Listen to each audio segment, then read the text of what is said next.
Good morning, El Dorado County. Thank you all for being with us today. This is a heavy day as we are all walking through the very sudden and tragic passing of our colleague, Supervisor John Heidel from District 1. As I was in the office yesterday, I heard that just last Friday, he was in the office, very busy about his business, and next day he was gone. We're all in shock. We are all walking through grief because we all knew him in so many different ways. We're trying to figure out what this looks like as our board, as our county, as our community. I cannot imagine what his dear wife, Eileen, his 5 daughters, and his 12 grandchildren are walking through, recognizing that this was so unexpected. We all need time. So today is just a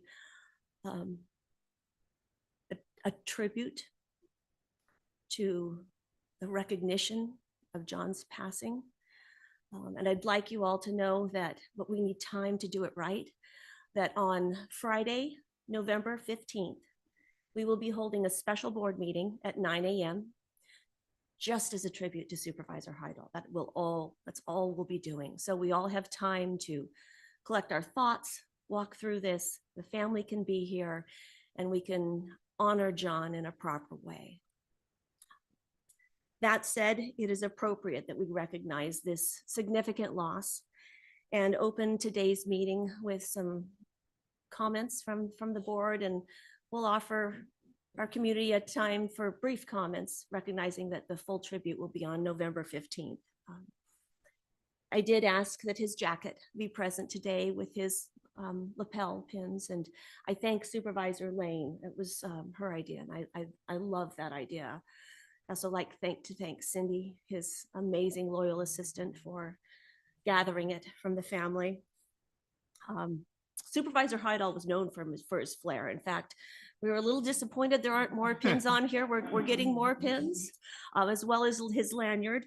And it would be easy at first glance to mistake it just as a jacket studded with pins.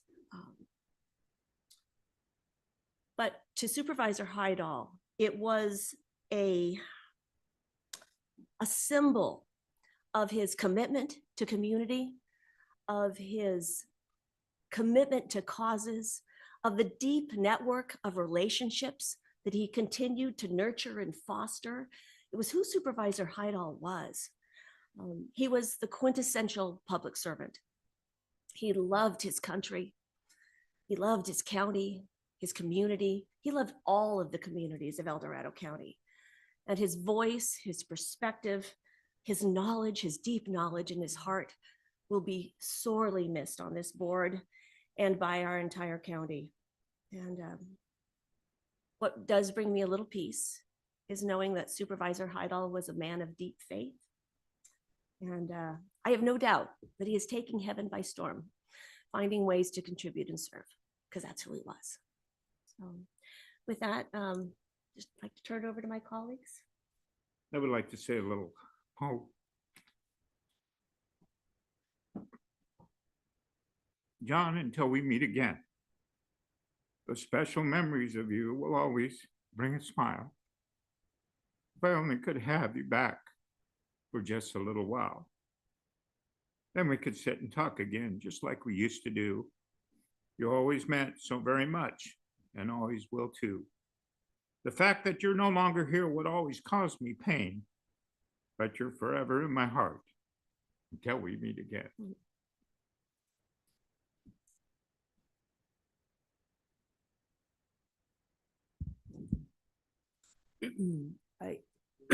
I didn't have anything prepared to say, knowing that we're going to have our special board meeting on the 15th, but acknowledging this loss to the county. We all know what it's like to have a work family. We talk about our county family often, and the board's a special group. We go through a lot together, so he will be sorely missed.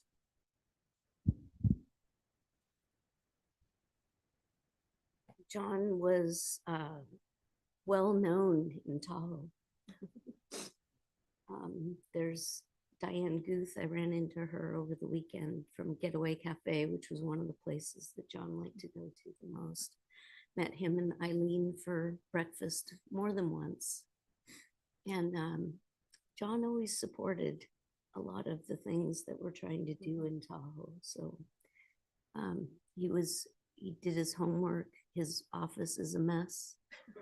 I don't know how he finds anything in that office, but he does. He can put his hands right on a sheet of paper that he's looking for, but it doesn't make sense to my eyes. But just a very strong, dedicated politician who did the right things when his back was against the wall. And he was very gracious. You know, we as a board had to make some difficult decisions that involved John, and John was disappointed, but he got over it really quick and got on with it. And that's the kind of person I aspire to be as well. So he'll be missed.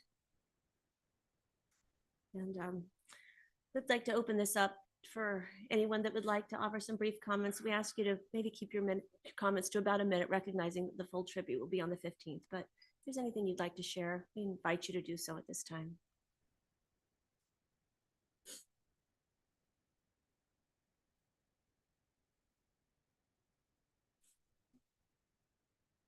All right, seeing no one in the room, I will look forward to having you join us on the 15th. Is there anyone online, Kim? Yes, there is.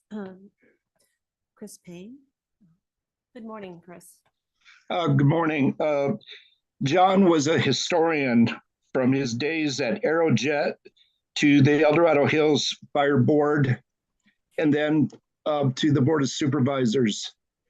When you have somebody who's been around as long as he was in the community, the passing of John is being felt immediately, as we have today with this presentation. I thank you so much for staff and for putting together this so quickly.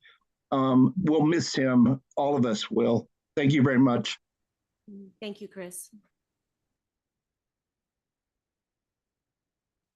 Kathy Lishman. Good morning, Kathy. Good morning. I'm so sorry to hear this. It's such a sad time. I just wanted to mention that I've known John for years. I met him when he and Norm Rout were working on trying to make El Dorado Hills a city, and I was on LAFCO, and he was so dedicated and so polite, and he's such a great public servant. You were so right about that. And he was so respectful to everybody always. He's a good example for others to follow. Thank you. Thank you. There's no one else online. We appreciate you all being with us this morning. This is a hard day. I'd also like to thank our county family. You all have been incredibly supportive since we heard the news. Thank you. It means a lot. And I'd like to especially thank his assistant, Cindy. She's bearing a heavy load as the liaison with the family and managing his office. And she's an incredible woman, and thank her for all of her support for this board.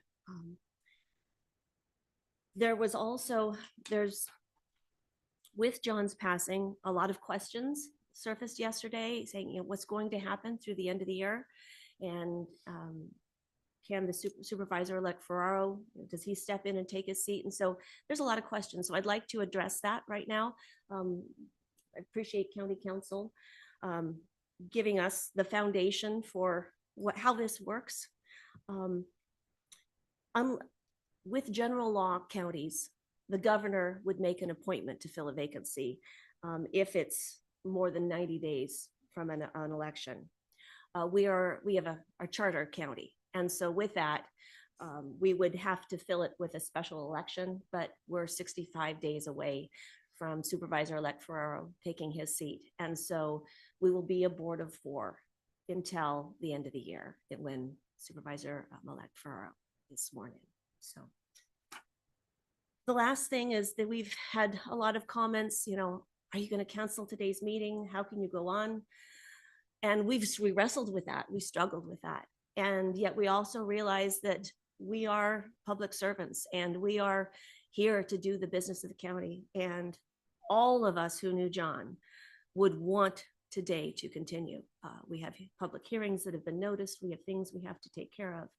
And so in honor of John, we will continue this meeting because that's what he would want us to do. So with that, thank you so much for being with us, and we will move on to our agenda. So today is Tuesday, November 5th, 2024. It's election day, and that's a significant day as well. I call to order this regular meeting of the El Dorado County Board of Supervisors. Give a few minutes for folks to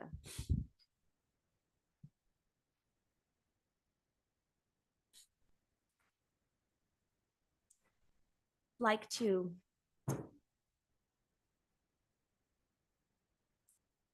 offer, I'm sorry, Pastor Craig Klatt would like to welcome him to the podium from the Camino Adventist Church to lead us in the invocation this morning. Pastor, thank you for being with us.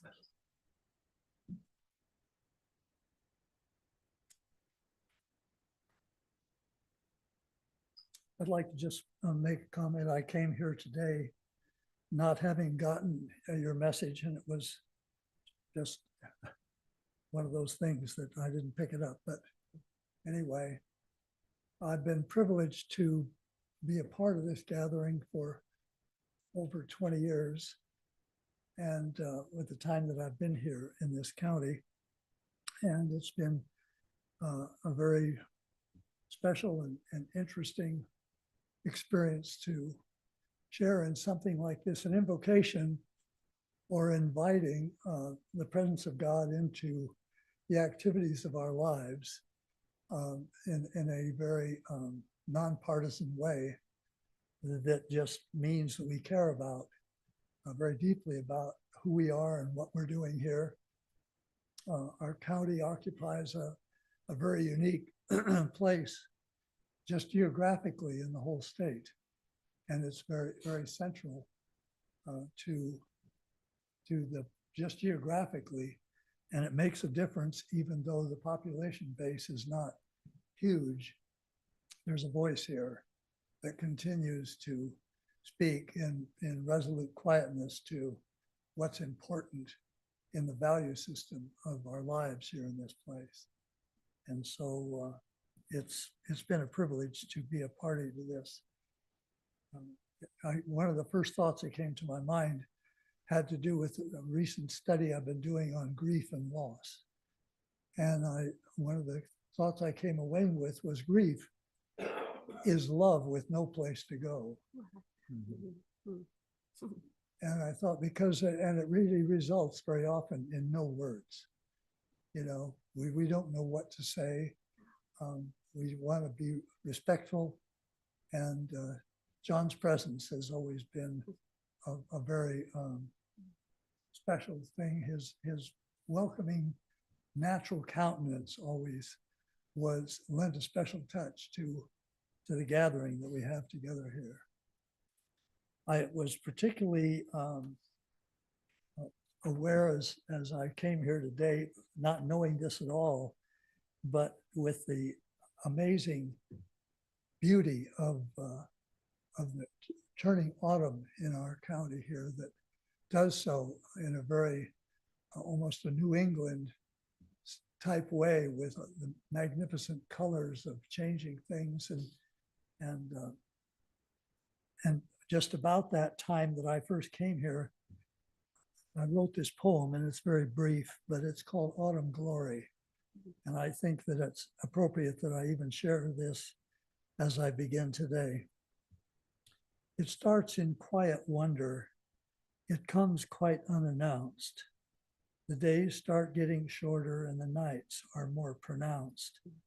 Wild geese are undecided whether they should head on south or stay. Busy squirrels scurry everywhere, hiding acorns and nuts each day. There is a sense of urgency to all their diligent effort. Preparation is the watchword.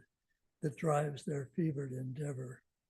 All the while it's happening quite silently all around. The leaves are turning color without a single sound. The cooler nights with hints of frost reverse the growing trend as colors change from green to gold and burgundy and red. Some are transformed overnight, while others take their time. But autumn's glories are revealed and the beauty is sublime. There is no lack of wonder in the beauty of it all. God clearly is preparing for nature's winter rest and giving us a glimpse of love as autumn, his glory is manifest. So Lord, this morning, I would just pause with a heaviness in my own heart. Loss is something that makes an impact on each of us in ways that we cannot anticipate. But we open our hearts, Lord. You are the God of all comfort and one who is gracious in giving us, along with that, memories that will linger long of people like John, whose presence with us has made a difference in our personal lives as well. And as we continue with this body meeting to address the challenges of life in this special place we call home, we thank you, Lord, for the gift of that, for the gift of friendships, the small community connections that cause us to know many more people than we might in other places, and to know as we move forward that the loss of John in our presence will long be felt, but we would honor him with responsible activity as we continue on to do what you've called this body to do. And so we thank you, Lord, for the privilege of your presence here and your leading and guidance in all that's done. May you truly be honored by what we do and who we are in this county, and especially in this very interesting time in our world, in our country.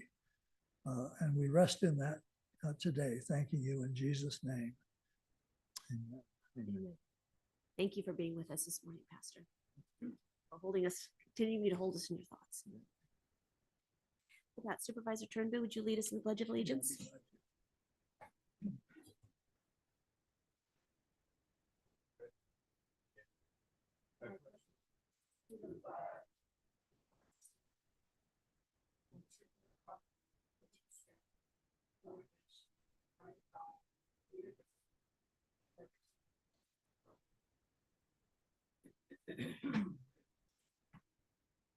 And we now move on to the adoption of the agenda and approval of the consent calendar. We are going to move a few things around today. Item number 29, which is our broadband update, our 9 a.m. item, we're going to hear at 11. Item number 28, which is our budget structure discussion, that's going to be heard after open forum this afternoon. And we now have any comments or changes on the consent calendar. So Supervisor Lane? No changes, Madam Chair. Supervisor Turnbull? No changes. Supervisor Parlin? I just wanted to make a comment on item 17, the edits to the letter to CDFW, I thought were well done, and I just wanted to acknowledge that. So thank you. And I look forward to our next steps. Well, thank you for that. And I was going to comment on item 17. Supervisor Heidel and I worked on that together, and he pulled together all of the transcripts from Director Bonham's, and I asked him to capture all of his comments, which was absolutely key, and he did a beautiful job on that. So it's bittersweet that this letter that is on our agenda today is coming from Supervisor Heidel and myself. So I'm glad it hit the mark. Yep. All right. Let's open any public comment on the consent calendar, Kim. Now taking public comment on the consent calendar. Individuals will have 3 minutes to address the board. The timer will notify you when you have 30 seconds remaining, and again when your time is up. Public comment will be taken first from those participating in the boardroom and then from those participating through Zoom. For those participating by Zoom, please make sure you unmute yourself when called upon. If you're joining the meeting by phone, press *9 to indicate a desire to comment. If you're joining by Zoom, press the raise hand button. Please voluntarily state your name for the record. Is there anyone in the boardroom that would like to speak on the consent calendar? All right, seeing none, let's move online. Now taking public comment from Chris Payne. Good morning. Good morning. I just wanted to take a couple of seconds here to talk about item 12, a very significant final passage of that ordinance related to retail tobacco sales. And that has been before your board numerous times. The Planning Commission also, I believe it's ready to go. And I just wanted to highlight that. And then also, I wanted to highlight the project up in South Lake Tahoe called the South Tahoe Greenway Upper Truckee River Bridge. Another community-oriented project that has taken so long to get to where it is today. So I appreciate the fact that we're now at the point of adopting the environmental review, and that is item 20. So thank you for the time. Thank you for your comments. Now taking public comment from Jason Brand. Good morning. Hi, good morning. This is Jason Brand. Hey, I wanted to talk to you about, I think it was agenda item number 32 relative to the airports. I understand that this is the first reading. Pardon me, Jason, but that Yeah. item will be coming at 2 p.m. And so we need to wait. Okay, you want me to time call back then? that Item. This is All just right. for the consent calendar. Okay, my apologies. Thank you. No problem. We'll talk to you then. There's no additional public comment. All right. And did I understand you have a comment on the consent calendar? Come on down, sorry. Just let us know what item you'd like to speak on. Good morning, supervisors. And first, just let me say again, I'm sorry for the loss of your colleague. And as a man of faith myself, knowing to be absent in the body is to be present with the Lord. So I just wish you guys comfort and his family as well.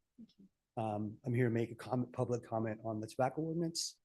My name is Everett Hendricks, and I'm the Chief Administrative Officer for Mountain Valley Health Plan, your local managed care Medi-Cal health plan. And we just want to be here in support of this very important public health issue. Tobacco cessation is really aligned with our goals to, and these ordinances really do a lot for the community in establishing some really safeguards for those underserved populations and as well as for our youth. So we just want to thank the board for the support of these ordinances and your consideration for passing them. And thank you for your partnership in the community. Thank you for your comments. Appreciate it. All right. With that, we'll close public comment and bring it back. Kim, can you read into the record? Adopt an agenda and approve of the consent calendar with comments from both Supervisor Parlin and Thomas regarding item number 7.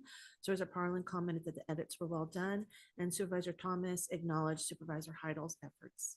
It was item 17. 17, yes. Yeah. Is that what you wrote down though? Yeah. And Cool. then, Yeah. and then Perfect. for the agenda that we're going to hear item 29 at 11 and item number 28 after open forum. I want to read that into the record. And unfortunately, I do need to abstain on item 12 since I abstained last time when it came before the board from potential conflict of Oh, interest. that's So That's right. Yeah. I will abstain from item number 12. All right. So, I will move that. I'll second it. all right. Any further discussion? All right. All those in favor say aye. Aye. Motion carries unanimously. All right. Thank you. Our next item on our agenda then is our 10 a.m. So we're now going to recess into closed session. And at this time, the board will hear items 33 and 35 as specified on our agenda. And anyone who wishes to provide comments concerning these 3 matters may do so at this time. Now taking public comment on closed session items. Individuals will have 3 minutes to address the board. The timer will notify you when you have 30 seconds remaining, and again when your time is up. Public comment will be taken first from those participating in the boardroom and then from those participating through Zoom. For those participating by Zoom, please make sure you unmute yourself when called upon. If you're joining the meeting by phone, press *9 to indicate a desire to comment. If you're joining by Zoom, press the raise hand button. Please voluntarily state your name for the record. Not seeing anyone in the boardroom. Is there anyone online? There's no public comment. All right, so with that, the board will be back at 10 a.m. for our 10 a.m. time allocation. Thank you all.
closed session. County Council, do we have any reportable action at this point? Yes, Madam Chair. On item 34, the performance evaluation for the Director of Planning and Building, on a 4-0 vote, the Board of Supervisors approved a step increase from step 4 to step 5 of the salary schedule, effective the first full pay period following today's date. Very good. All right, thank you so much. With that, let's move on to our 10 a.m. time allocation, the Library Historical Museum presentation, which we are looking forward to. Kim. Item number 30 comes from the Library Department on behalf of the El Dorado County Historical Museum Commission, recommending the board receive and file an annual report from the Historical Museum Commission. Good morning.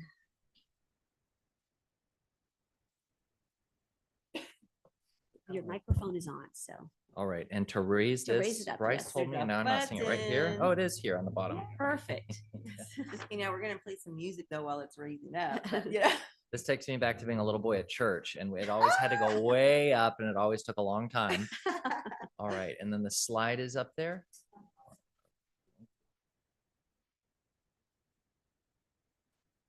Good morning. We're glad you're with us. Thank you for having us. Good morning.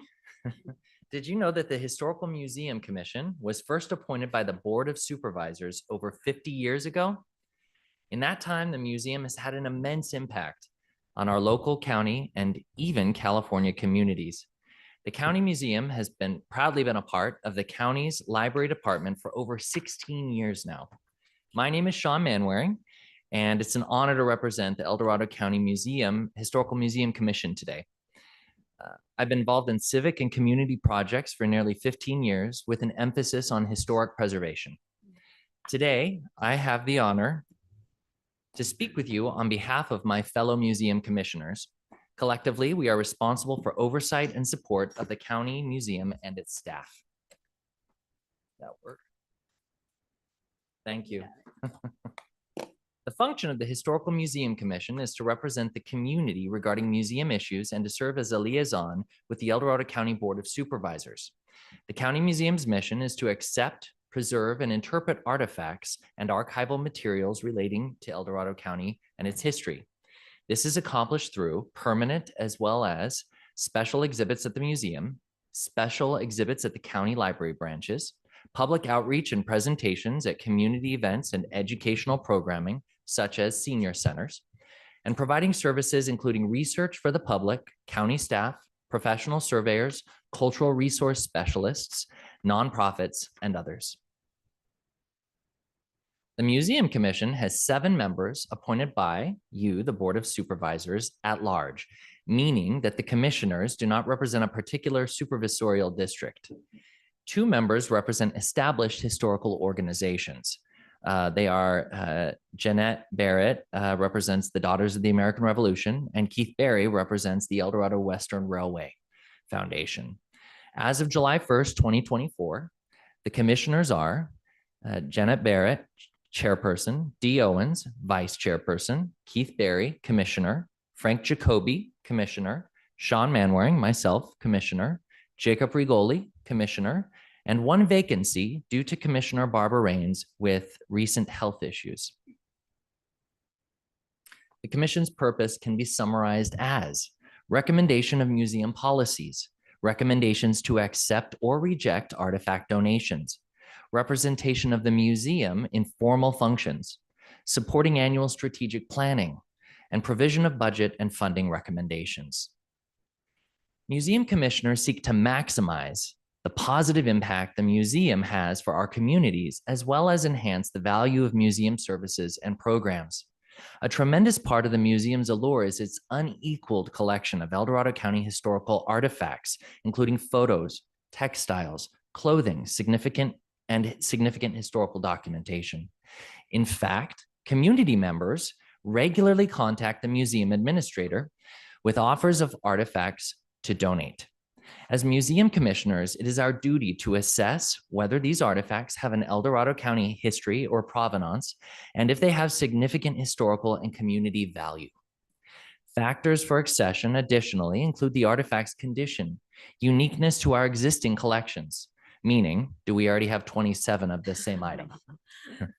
Whether the item can be realistically and reasonably displayed as well as stored. and whether the donor has any special restrictions, such as being labeled with the donor's name.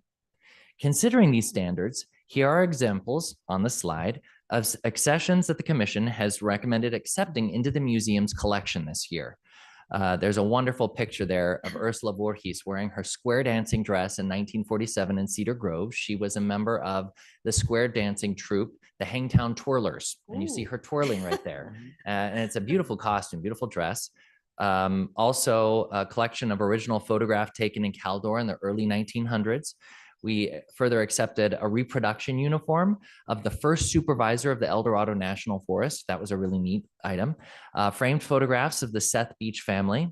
Native American beads acquired over 50 years ago near the Mosquito area. And Polly Gray's chair used in the wagon train from Illinois all the way to El Dorado in 1854. That was especially neat to see that item. Aunt Polly added. happens to be one of my relatives. Oh, really? Yeah. Thank you for helping us preserve that history, Polly's story. So the Museum Commission additionally represents the museum in a formal capacity outside of accession function, of its accession function. For example, after meeting with the fair CEO earlier this year, staff brought their request to have a plan for the use of the historic Bergstrom pipe organ to the Museum Commission. The Museum Commission promptly conducted a community stakeholders meeting to share the history of the pipe organ, to convey its significance to our county's history and California's history. It's one of only 2 remaining in the entire state that survived the earthquake in 1906. And to brainstorm options to preserve and protect the organ while also supporting the revenue goals of the fair organization. We look forward to keeping you apprised of our conversations to protect this one-of-a-kind resource and also to explore options to enhance its value. Additionally, individual commissioners represent the county museum across a range of other nonprofit and community organizations in the county, including El Dorado County Historical Society, Arts and Culture El Dorado, where we co-produced and exhibited Specters on Glass on Main Street recently, which was an enormously successful and well-received exhibit. Save the Graves El Dorado, where the museum and museum commission contributed substantially to the historical research underpinning the annual Cemetery Living History event and restoration projects. Oregon California Trails Association, or OCTA, Daughters of the American Revolution, Colonial Dames, El Dorado Gold 1848, Seniors in Retirement, Heritage Association of El Dorado County, El Dorado Western Railway Foundation, various Placerville Main Street events, various historical events around the county, such as Clarksville Days and Founders Day, as well as opening the museum and celebrating the collection with the public during the course of the county fair. The El Dorado County Historical Museum Commission is additionally dedicated to supporting the county's specific strategic goals, and there are several ways we align our work with these priorities. Starting with a thriving economy, the museum plays an important role in attracting visitors to El Dorado County, boosting tourism, and supporting local businesses. By celebrating and preserving our unique local history, we foster a strong sense of community pride that positively shapes the county's image, making it a more attractive place for businesses as well as residents. Next is strategic innovation. Understanding El Dorado County's history provides valuable insights that help inform strategic planning and address current challenges. In promoting our historical connections, for example, through the recent Specters on Glass exhibit in partnership with the Arts and Culture El Dorado, we contribute to a forward-thinking approach that encourages innovation and cross-community collaboration. In terms of public infrastructure, the Museum Commission actively preserves historical buildings and landmarks, such as the El Dorado Western Railroad and the Bergstrom Pipe Organ, both invaluable parts of our local heritage and uniqueness among all California counties.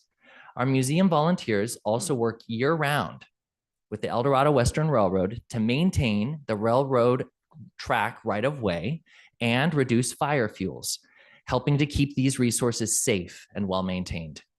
For workforce excellence, our research facility and educational programs provide essential resources for students and professionals, supporting workforce development by equipping them with knowledge about the county's history and its heritage. Lastly, in support of safe and healthy communities, the Museum Commission's educational programs promote community involvement, engagement, and pride. By bringing people together to learn about and celebrate our shared heritage, we create opportunities for fun and meaningful interactions that contribute to a healthier, more connected, and happier communities. In summary, we substantially and meaningfully contribute to the county's strategic goals by preserving, protecting, and promoting the county's heritage, supporting economic development in collaboration with many other county and community entities, providing ongoing educational opportunities throughout the county, and broadly fostering a sense of strong community identity. If you haven't been recently, please visit the El Dorado County Historical Museum on Placerville Drive and take a ride on the El Dorado Western Railroad. You won't regret it. It's a lot of fun. Thank you for this opportunity to share our purpose and accomplishments with you, the Board of Supervisors, and with county staff and the public. What an excellent presentation. Great. Thank you so much. And I am just, I mean, I've certainly known what your activities are, but hearing them all together just really is impressive to hear the scope and the scale of what is under your expertise and your guidance and your care. And it's quite impressive. As we all know, our history is just precious to us in El Dorado County. Love the El Dorado County Museum at the fairgrounds. It's just a real gem, and your exhibits are exquisite.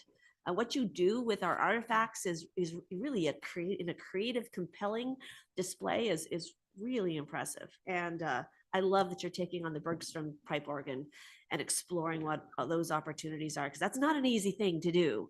And yet it's such a precious artifact. And I know the fairgrounds really struggles with that. So thank you for taking that on and seeing what the possibilities are. So yeah, well done. Thank you. Any comments from my colleagues?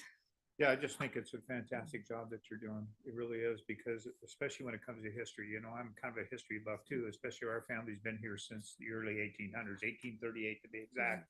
And we were probably one of the wagon trains that brought it over, because my great-great-grandfather brought 8 wagon trains from the east to the west. And it's really kind of amazing, because during the archives, the church that I'm the pastor of right down in El Dorado, a church was built in 1853 when it was Union Church, became the El Dorado Community Church in 1857. My great-great-grandfather brought the bell around the horn to that little church. Didn't know it at the time until after we were going through all the different things into the church and found it in the archives. So it's amazing to me, you know, that there's, I don't know, God called me home is the way I look at it. So it's very, very special, especially preserving the history. And I encourage everyone to go down and look at all the old pictures and stuff and go through that, because I have a lot of family pictures there. And then also I have a doctor's buggy that came out of Georgetown, and it's going to be donated to 1848 is what it is. And it's a Studebaker, and it was built right here in Placerville. Awesome. Thank you. Any other comments? I do have a comment and a question. I do have the honor of one of the George Mathis huge things is up in my office displayed. I don't know if you've seen it, but It's on gorgeous. loan. It's And gorgeous. everybody that comes in, we have ugly poop brown walls in our offices, and I always be like, ugh. But this mural of a George Mathis, and it's a watercolor on the wall, and it pops because there's a horse and a train and a stagecoach. It's lovely, and so people marvel when they come in, and usually, it's nice for me because then I don't have to make small talk. It's right there on the wall. So, but I've always wondered, because that when we tripped upon it, it was up in the attic. And it's such a lovely piece. And it's made me always wonder, do we have enough space for all of the artifacts that we have? Is that an issue? Is that something that we should start to explore? Or because we're going to always be getting more? Sure. I think that is a question best answered either by Bryce or Mary Corey, I knew it. because they're in the thick of the actual building space of the school. Yeah. Good morning, Mary. Good morning. See, I have to go. Now we'll go down. the other way.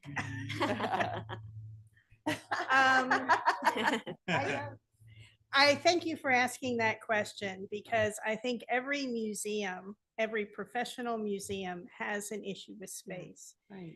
And just as Sean was indicating, when we're offered things, a major concern is space. And we make do with what we have. And my philosophy has always been that we can better utilize the space we have. And I think that's true for the museum. It's true for those of us who are collectors at home. You know, you always think, well, if I kind of clean out that closet, I'll be able to arrange it and get more things in. So that's definitely the philosophy. And the picture that Supervisor Parlin is mentioning had been on the wall someplace, and before I got there had been removed and put upstairs, which is where we have an awful lot of our pictures and framed items in storage. So one of the things that we've really been trying to do over the years is to rotate exhibits and put artifacts in place that haven't otherwise been on exhibit. And so that's kind of my long-winded way of saying, yes, of course, we need more space. And I've been with the county now for 25 years, and I've participated in several efforts of facility surveys. What kind of spaces do we need? Was really many years ago advocating trying to get a dedicated archives that the county would fund. That was with Bill Schultz, and I came up to the podium and made a presentation. So yes, we always need more space, but given that that is a huge commitment and there are so many priorities, we are also very good at making do with what space we have. But it does enter into decisions about offers of donations. Right. You know, somebody just recently contacted us about one more Singer sewing machine, treadle type sewing machine that was used here in the county. And honestly, we have more than a dozen that have county histories. So kind of the decision, that's part of what the commission is extremely helpful with, is discussing the pros and cons and maybe thinking outside the box. So I really value their input on these kinds of things. So, Thank you. So Mary, I got a question. Is Bill still helping out every now and then, Bill Gray?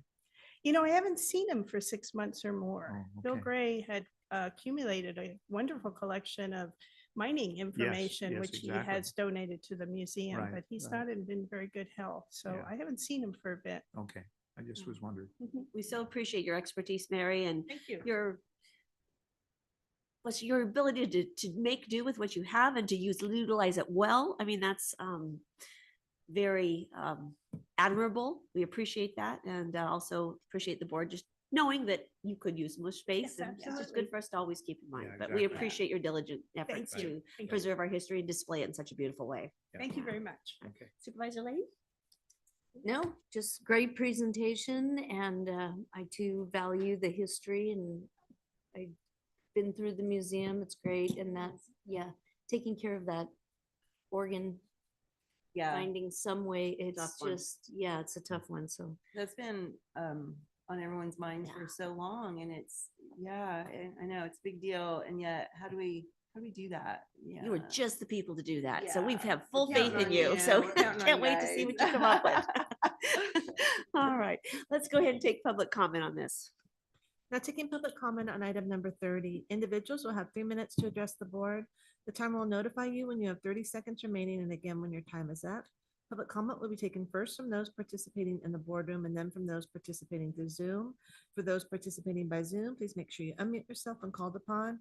If you're joining the meeting by phone, press *9 to indicate a desire to comment. If you're joining by Zoom, press the raise hand button. Please voluntarily state your name for the record. Not seeing any public comments in the boardroom, so let's go online. Now taking public comment from Chris Payne. Well, good morning, Chris. Good morning, Chair. I just wanted to make a couple of notes. First of all, note that Sean is young. There's Noted. Who knew? the point I'm trying to make is that we believe that history needs to go forward as it does about every 40 years. It is another era that we've passed through, but we need youth to be able to carry this on.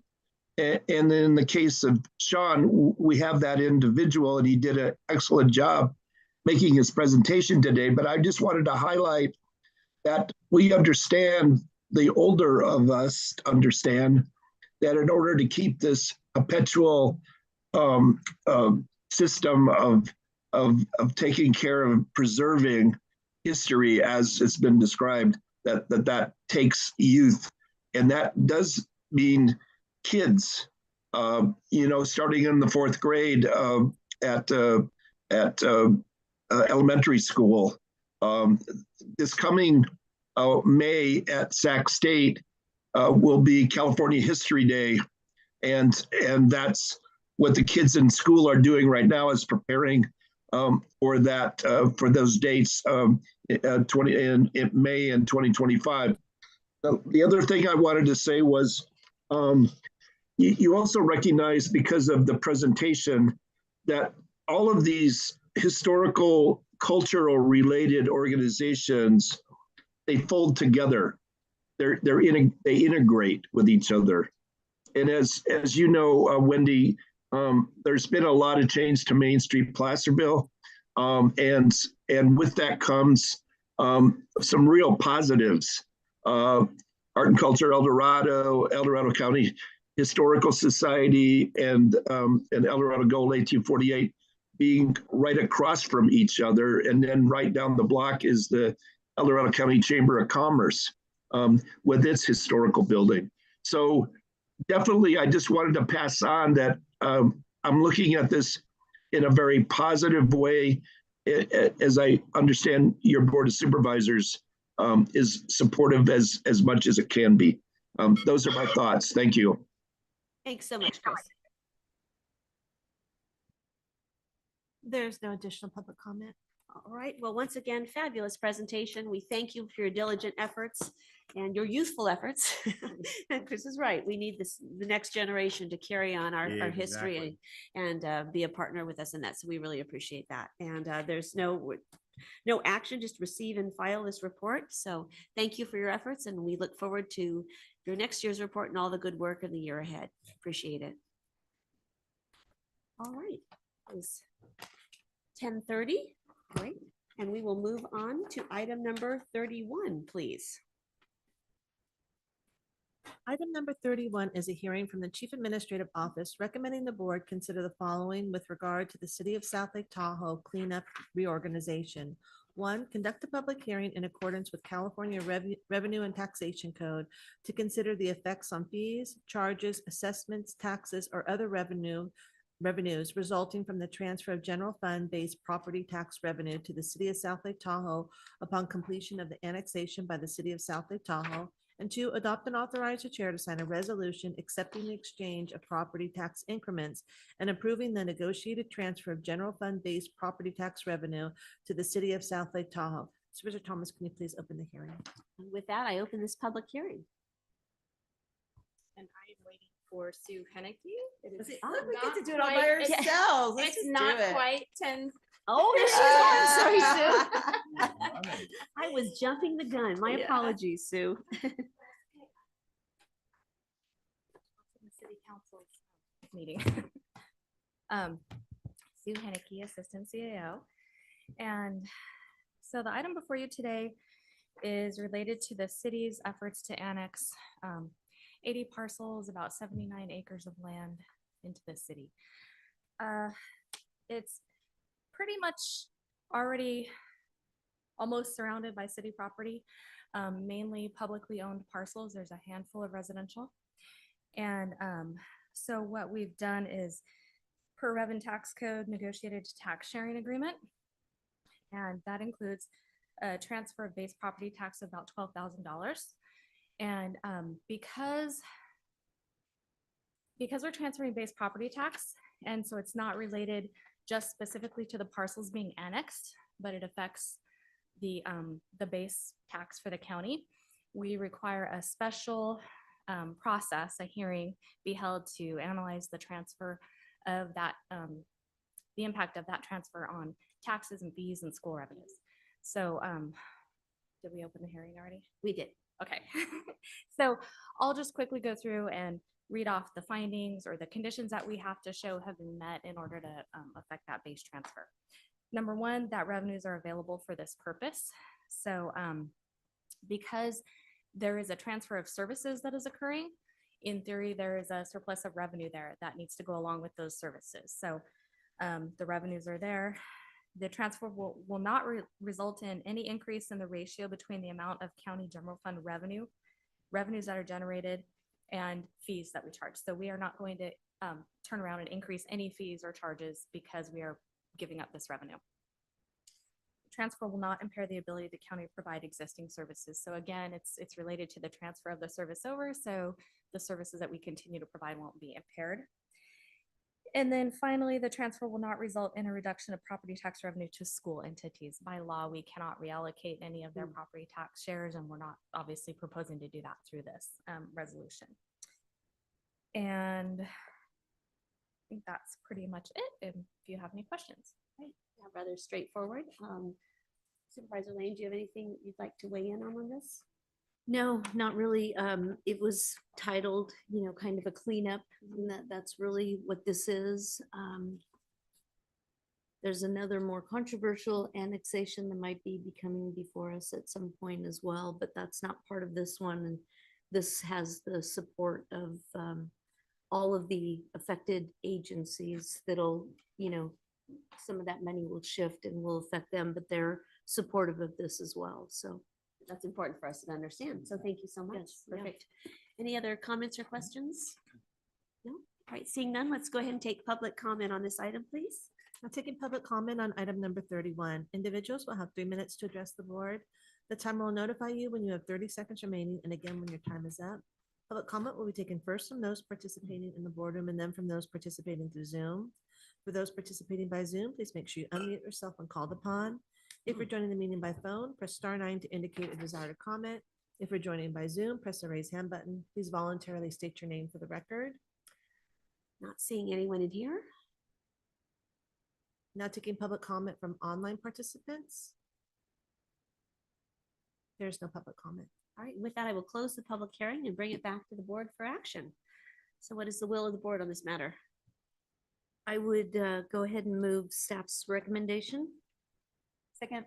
All right, it's been moved and seconded. Any further discussion? All right, all those in favor say aye. Aye. Motion carries unanimously. All right, Thank you. so Sorry much, for being Sue. late.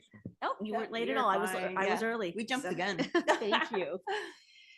Okay, our next item is at 11. So I'm going to go circle back around to item number 27, the Veterans Day Proclamation. Can you please read that item, Kim? First. Item number 27 comes from Supervisor Thomas recommending the board approve the following. 1, authorize the chair's signature on a proclamation to recognize Veterans Day and to honor our veterans. And 2, proclamations will be presented on both the west and east slopes of the county. Thank you. And it's always, this is one of our approved proclamations that we present at a board meeting every year. And it's very appropriate that we recognize Veterans Day, recognizing they are the foundation of our freedoms. So with that, it's my honor to read the proclamation of the El Dorado County Board of Supervisors proclaiming November 11th, 2024 as Veterans Day. On this Veterans Day 2024, there is a solemn recognition that in the fight against evil, there is no middle ground, no neutrality, no negotiation. Today, as we come together to honor all the men and women of the United States Armed Forces who, for the past 249 years, have demonstrated fierce bravery and an unwavering commitment to stand against oppression, tyranny, and despotism in defense of liberty and freedom. Whereas as we gather at the El Dorado County Veterans Monument to honor and offer our deep gratitude to the veterans of the United States Armed Forces, whose service and sacrifice continues to ensure that the United States is a shining beacon of freedom in a world struggling under the weight of oppression and tyranny. And whereas our country draws her strength from the 18.5 million veterans and their families who bear the untold burdens of military service. As our veterans safeguard the blessings of liberty, defend our shores, fight the demons of despotism wherever they threaten freedom and humanity. It is those at home who nurture community and families while fighting fear and loneliness, as well as the grind, complexity, and weight of everyday life. And whereas we offer our deep and heartfelt thanks to our veterans and their families, recognizing that the peace and quality of life that we so freely enjoy is hard won and secured through their dedicated patriotism and sacrifice. Now, therefore, be it proclaimed that the Board of Supervisors of the County of El Dorado recognizes November 11th, 2024 as Veterans Day and calls upon the citizens of El Dorado County to observe and appreciate the sacrifices and contributions of our veterans and their families. Passed and adopted by the Board of Supervisors of the County of El Dorado at the regular meeting held the 5th day of November, 2024. And it is poignant to note in our board item that Supervisor Lane will be presenting our proclamation at the American Legion Hall on Lake Tahoe Boulevard. Supervisor Heidel was slated to present at the Veterans Monument on November 11th. And so Supervisor Heidel loved to participate in these patriotic events, and whether he was presenting a proclamation or not, he was always there with Eileen. And so it's poignant that he's in the program and will certainly be with us in thought and heart. And so whether I present the proclamation or Cindy does, we're working at that. Whatever the family wants to do. So anyway, with that, I'll for any comments from the board. No? All right, let's take public comment, Kim. Now taking public comment on item number 27, individuals will have 3 minutes to address the board. The timer will notify you when you have 30 seconds remaining and again when your time is up. Public comment will be taken first from those participating in the boardroom and then from those participating through Zoom. For those participating by Zoom, please make sure you unmute yourself when called upon. If you're joining the meeting by phone, press *9 to indicate a desire to comment. If you're joining by Zoom, press the raise hand button. Please voluntarily state your name for the record. Seeing no public comment in the boardroom, taking public comment from online participants. We're taking public comment from Chris Payne. Good morning. Good morning. How appropriate that this proclamation come on Election Day. Your thoughts are as important today as when the Veterans Day was first established, I believe in 1954. The words in your proclamation are, as I just said, as meaningful today as they were when this day was set up as a federal holiday. As part of the 18.5 million veterans, in my service came from 1968 through 1973. I believe that in honor of Monday, November 11th, I appreciate your action. Thank you very much. Thank you for your comments. There's no additional public comment. All right, we'll bring this back to the board. And actually, there is a correction that I would like to suggest. So I would like to move this proclamation with the correction that we state, whereas we gather at the El Dorado County Veterans Monument, I'd like to add, and the American Legion Hall to honor and offer. As I read that, I thought, oh my goodness. I was So- thinking the same thing. so I'd so like to thank make you. that change. Okay, great, Okay. perfect. All right. Perfect. Okay, perfect. Any further discussion? All those in favor say aye. Aye. All right, with that change will be passed and adopted. Thank you. And we'll get you an official proclamation, Supervisor Lane, to present at Thank you. Tahoe with that correction. Got it. Sometimes we prove things out loud. They Yeah. corrections sort of Go, wait a second. Right. All right, our next item will be the broadband update grant. So can we recess back into closed session to finish our closed session items? All right, with that, we will be back at 11. Thank you. Okay.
right.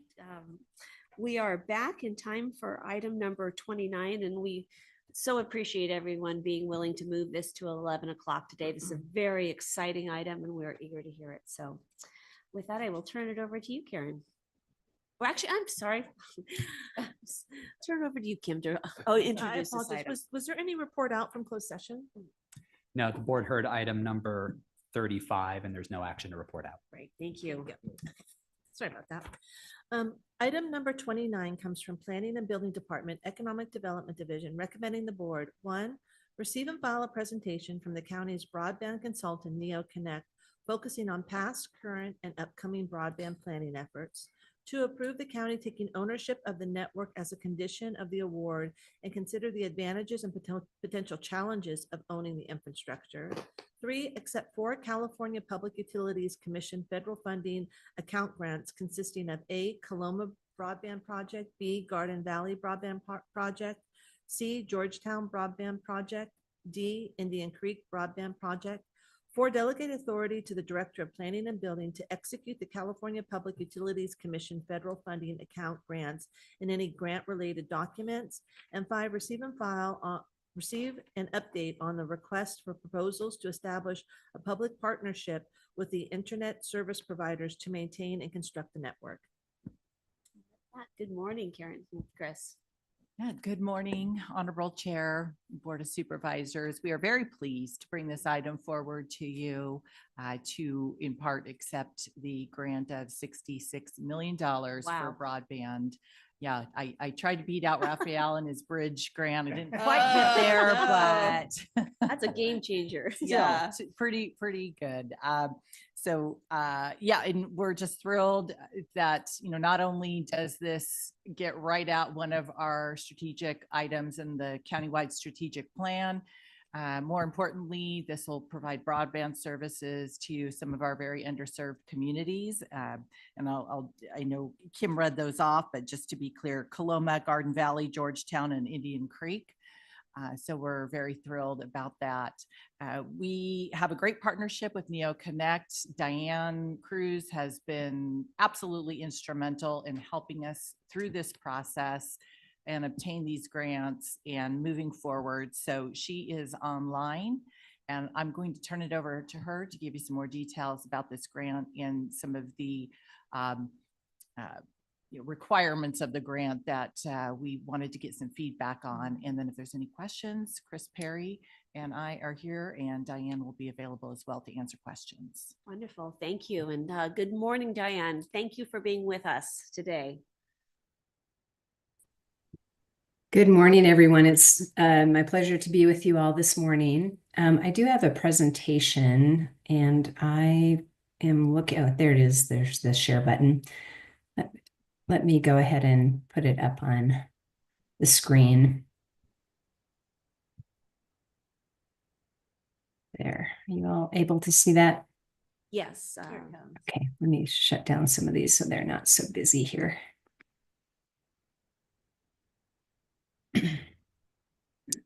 Okay, great. Well, as you know, NeoConnect has been working with El Dorado County for quite some time. We worked with the county, it's been over 6 years ago, on a broadband plan, and the broadband roadmap and plan ultimately recommended that the way that we could actually make a big difference in broadband connectivity and infrastructure in the county is by seeking grant funding and partnering with the ISPs to help implement. And so I'm delighted that we've got a great update, and some of that strategy may potentially come to fruition with this potential grant and the award of this grant.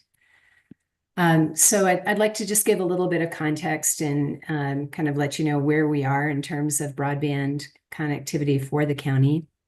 As mentioned, the CPUC's federal funding account, a grant program that is, it was just under $2 billion in funding for last mile connectivity. El Dorado County applied for 4 grant areas and was potentially conditionally awarded a $66 million grant award. And so I want to talk about the grant areas, what the impact of that will be. But one of the most important parts of it is that the CPUC stated that they would award the grant to El Dorado County with the condition of the county owning the network. And we'll talk about why that is so, and we'll talk about the pros and cons of that and just make sure that we have a good discussion about that. Happy to answer any questions that you might have. There's other funding that is available in addition to the federal funding account program. After the pandemic, if we all remember those days, we were at home with very little broadband services. And in response to the pandemic, there was a lot of federal funding that was put in place to improve broadband infrastructure for the country. The Broadband Equity Access and Deployment Program, or referred to as BEAD, is a program that has $42 billion in funding. The state of California will be administering their portion of that. That is another grant program that is just shy of $2 billion in funding, and that program is coming up sometime next year. We anticipate the go-ahead from the NTIA to proceed with California administering the BEAD program. And so we'll talk about the $66 million grant that has been conditionally awarded, but I also want to let you know of this opportunity that's coming available very soon next year, and then talk a little bit about strategy as it relates to that.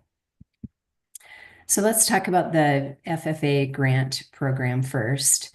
And to just give you a little bit of context, this is what the county looks like today in terms of broadband availability.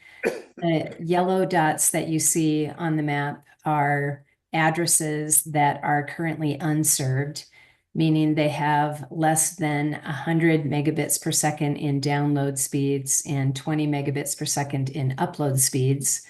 They are eligible for grant funding. And they're considered underserved. There's approximately 5,600 households that are underserved. The households that are shown in purple are unserved, meaning they have very little to none, no broadband service, less than 25 megabits per second in download speeds, less than 3 megabits per second in upload speeds. And there are over 12,000 addresses that are considered unserved. So what we did is we targeted the CPUC's federal funding account program that is offering $2 billion in grant for the state of Colorado, or for the state of California, last mile fiber infrastructure. And in 2023, we conducted a formal outreach to the ISPs that are currently serving customers in the county. And that formal outreach included discussing with the ISPs what their plans were for applying for the FFA program and to seek out partnerships to potentially apply for grant funding. Over $215 million in grant funds were sought for El Dorado County. And as of today, there are two entities that have been awarded grant funding. The first, obviously, is El Dorado County with over $66 million in grant funding. The city of Placerville was also awarded a grant for $17.7 million.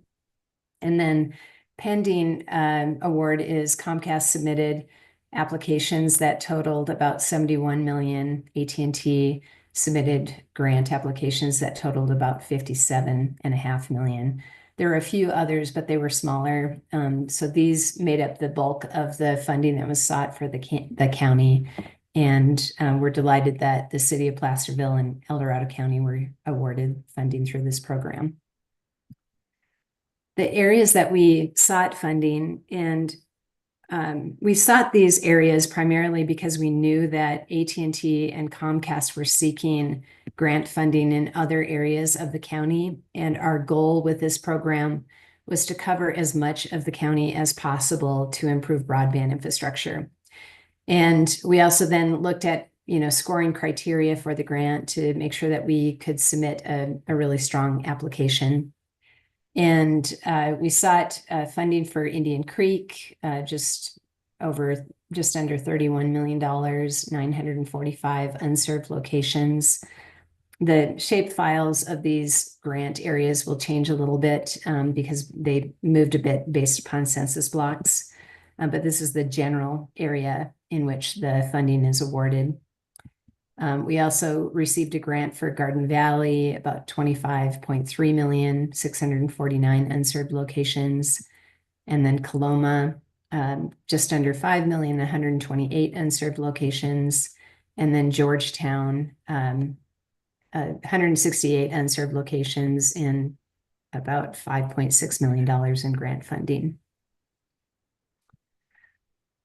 One thing I wanted to say is that we did initially partner with the ISP CalNet, and CalNet has been a really strong partner in this process. After the CPUC has asked that the county award and own the network, the county staff and the rules of the program dictate that we would need to do a formal RFP to ISPs to potentially partner with the county in offering service to end users.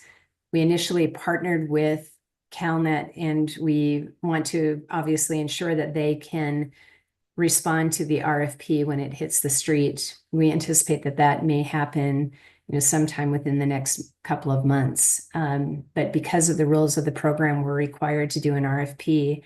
And we, obviously would like to make sure that CalNet can respond to that RFP.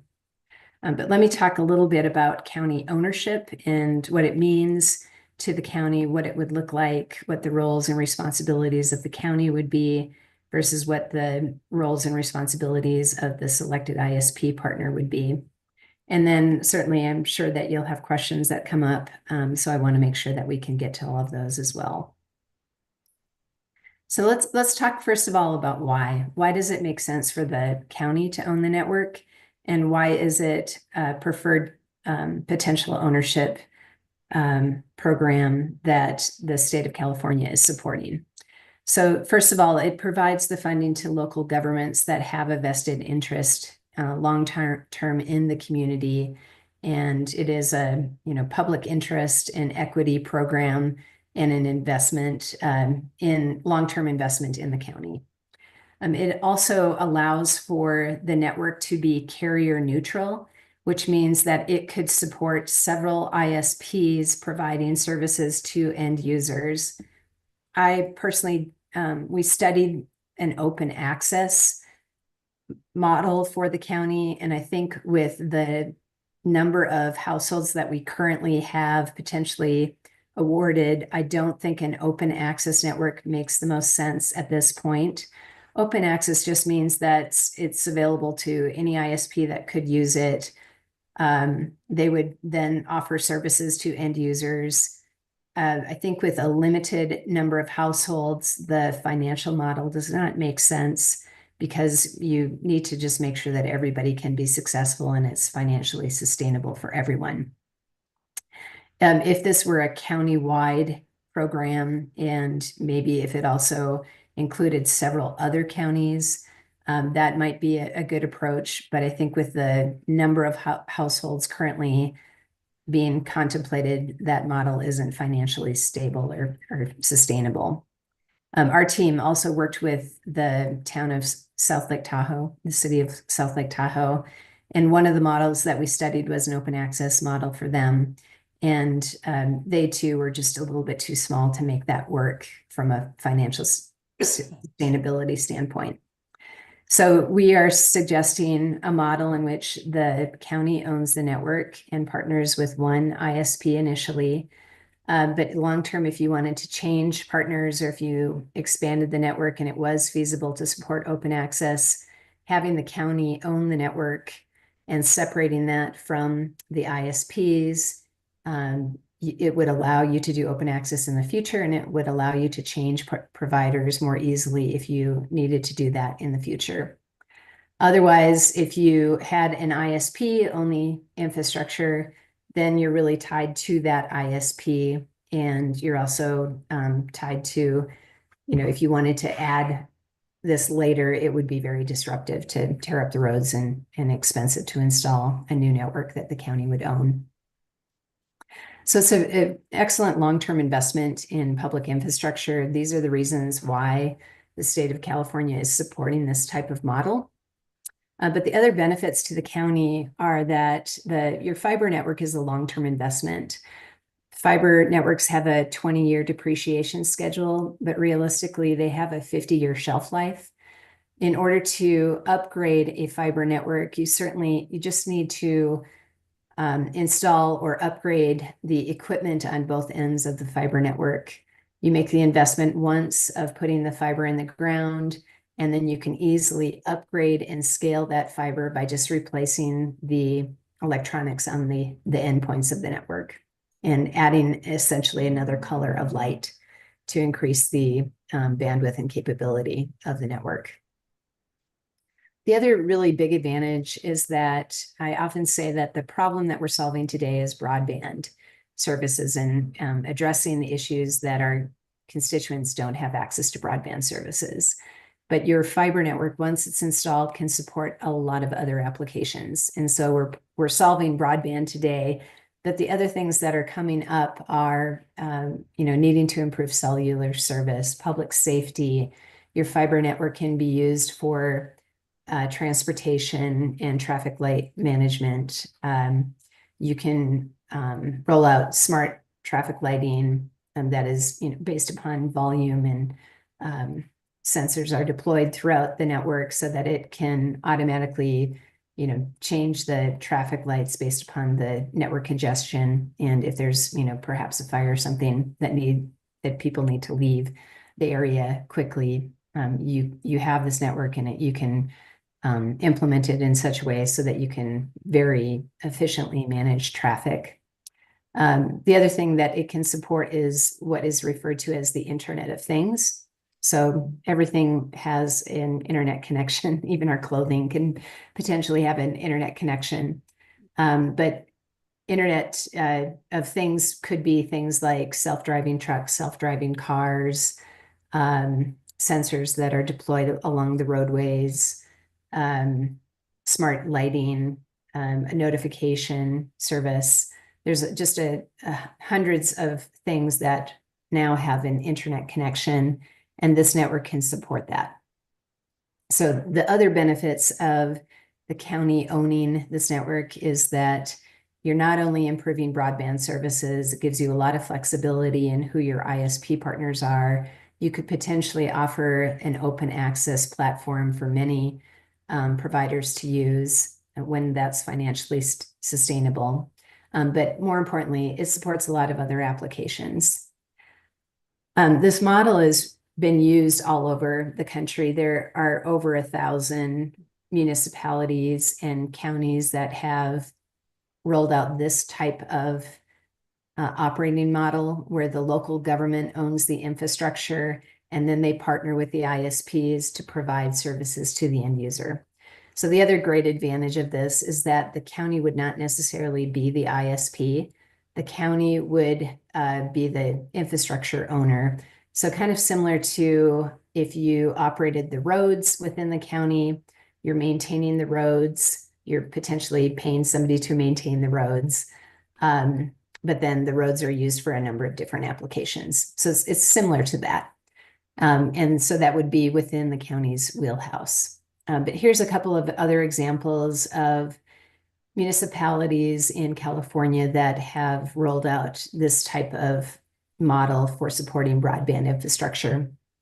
And I won't go into it in detail, but I just wanted to highlight a couple of these municipal-owned networks that have partnered with the ISPs to provide services to the end users. So it's not something new. It's a model that has been very successfully deployed all throughout the country. And there's over 1,000 examples of this type of model that's been implemented. So what does it look like and what does it mean? So I mentioned that it means that the county is not becoming an ISP. Essentially what the county would be doing is you would be managing a vendor relationship, and you would be partnering with an ISP to operate and maintain the network. The ISP would be responsible for installing what we refer to as the drop fiber. So the county would be building the fiber network along the streets, and then from the curb to the house, that's referred to as the drop fiber. The ISP would be responsible for installing that. The county would still own that, but it would, take a layer of complexity out of operating the network. The ISP would receive a call to activate service. The ISP would go out and install that customer, activate that customer. They would install equipment at the customer's location to light up the network. And then the ISP would also be responsible for customer service, trouble resolution, and providing services to the end user. The ISP would receive most of the revenue that would be generated on the network. Although most of the models that we've seen, there is some type of revenue share that is provided to the county to pay for staff to, manage the relationship and to oversee the network and the services that are being provided. Typically, these relationships are 10-year agreements, and there may be options to renew, or maybe there's a protected time frame in which the ISP is the primary ISP, and then after a certain period of time, it's opened up for other providers to use the network. So a couple of other things that we are teeing up for the county. I mentioned that we would need to do a formal request for proposal for an ISP partner. So we have written a scope of work. We anticipate that would hit the streets sometime within the next couple of months, obviously pending the approval of the grant award. The county would issue a formal request for proposal for an ISP partner, and we would spell out the roles and responsibilities for that ISP partner in the RFP. There would typically also be a separate RFP that would be for the construction of the network. In some cases, the ISP builds the network. In other cases, the ISP might not have the staff in place. Many of the companies like AT&T and Comcast outsource the construction of their own networks.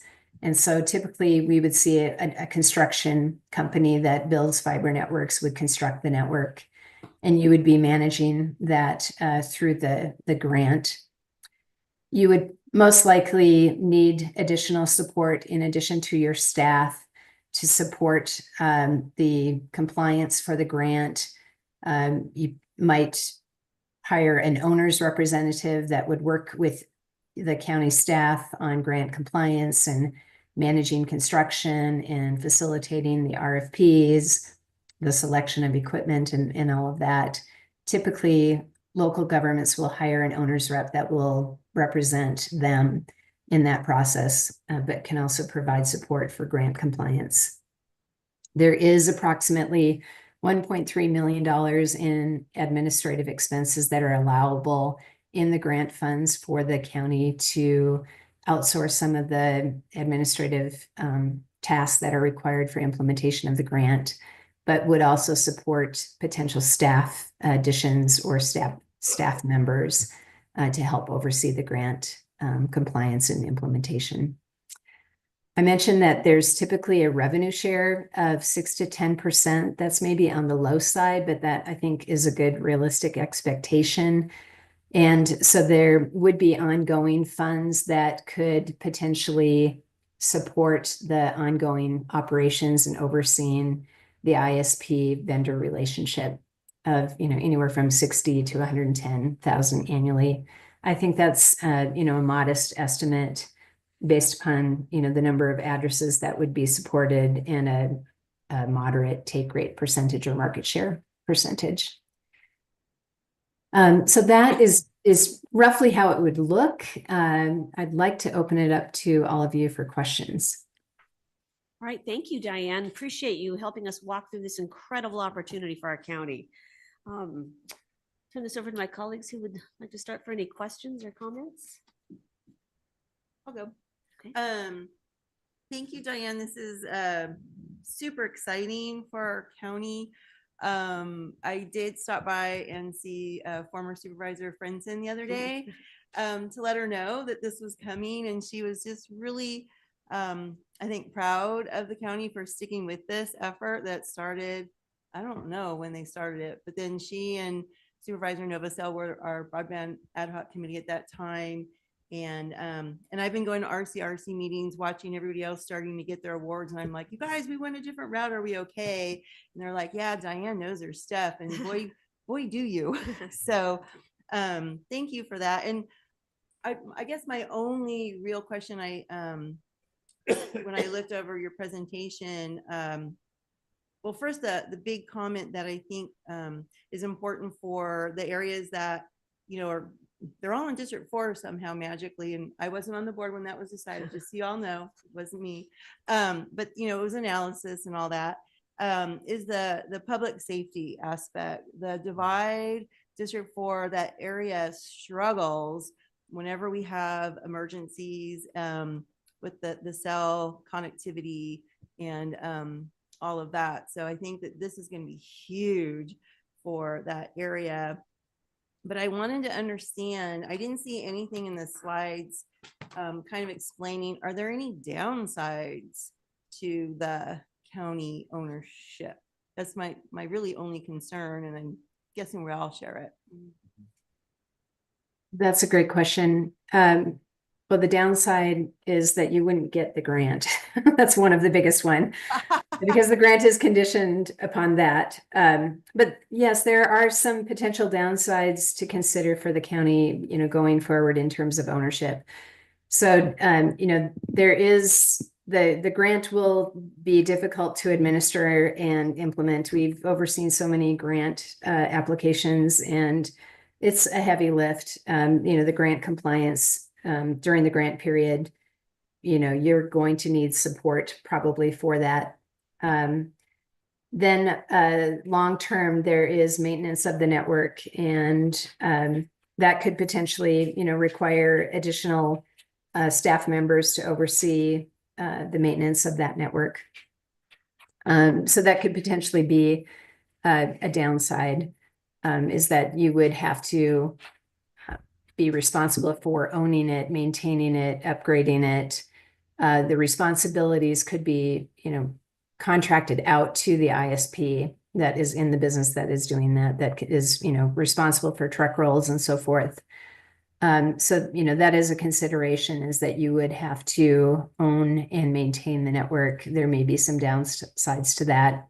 But again, you'd be managing a vendor relationship for that rather than having staff members that are maintaining that network in-house. Okay. Did any of the other board members, because I think that was a major concern that we all kind of had. Do you want to piggyback off of that? Yeah, I'll or anything? piggyback on that. Yeah. I think as I was looking at where these unserved and underserved areas are that the grant will connect, how much of a challenge is it to own a portion of a network that only serves a portion of a county? It's, this is not my wheelhouse. It's going to be a disconnected network. I know the city of Placerville, I'm so excited that they also received a grant to do this, and they are looking at a network citywide that will all be connected. So I guess my question is, how does this work with the rest of the unincorporated areas of El Dorado County? I mean, can this, obviously it can, but stand alone? Oh, yes, it absolutely can stand alone. But that brings up a really good point. There's a couple of things I want to point out on that. So one, I mentioned the upcoming BEAD program. It's $1.8 billion in funding for the state of California. There may be an opportunity to expand your network. And I think we'd like to get feedback on, if this is a model that you would like to implement going forward. There is another big opportunity with BEAD. So one, we would be able to expand the network. But to the first point, the networks can stand alone. I talk with my hands a lot, and I like to draw pictures, but how this could potentially look is there's an internet connection that's often referred to as middle mile, or it might be referred to as backhaul or transport costs. That goes to the internet hubs. So those internet hubs are located typically like in Sacramento and in LA. They're large carrier hotels where all of the ISPs connect to that location. The state of California, in addition to the $2 billion in FFA program funding for last mile service, they also are rolling out a $3 billion middle mile network. And that middle mile network is building fiber throughout most of these communities, and they connect to all of these large internet hubs. So we've already had discussions with the state of California and their team on where they're deploying middle mile infrastructure. And so that infrastructure will connect to internet hubs. And most likely the county would benefit and the ISPs would benefit from that middle mile investment that the state of California is also making. Okay. So the demarcation point or the handoff is typically your internet or the ISP's internet connection. It's a large pipe, if you will, a lot of bandwidth back to the internet hubs to then serve the end users. Having separation and having that be the demarcation point is also, again, a very common model. So the ISPs would be responsible for the internet backhaul and hub and acquiring a large pipe, if you will, back to the internet supply. And then the county would, and there's equipment then that separates that. That equipment would be owned by the county, and then the network would be owned by the county, as well as all of the equipment located on the homes. Those can absolutely stand alone. You know, they're not so geographically dispersed that having one ISP partner, I don't think would be detrimental to the county. Typically, an ISP would be serving a larger geographic area like that, a section of the county where they could easily provide services to those end users. Okay, that's helpful. Did that answer your question? It does. And then do we have any idea of what maintenance costs may look like, recognizing that the revenue projections are only up to $110,000, which is nothing. And I don't expect it, to have a certain number, but do we have any idea what that might look like? Yeah, I can give you national numbers of how much it costs to maintain a network. And then I think I'll check in with my team who are also on the call.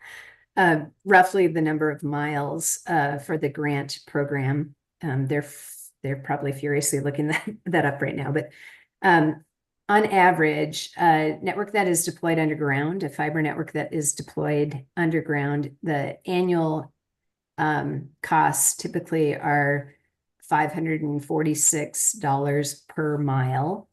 And the overhead are using utility poles for the infrastructure. That is typically a higher cost, but it's maybe around $1,000 to $1,200 per mile.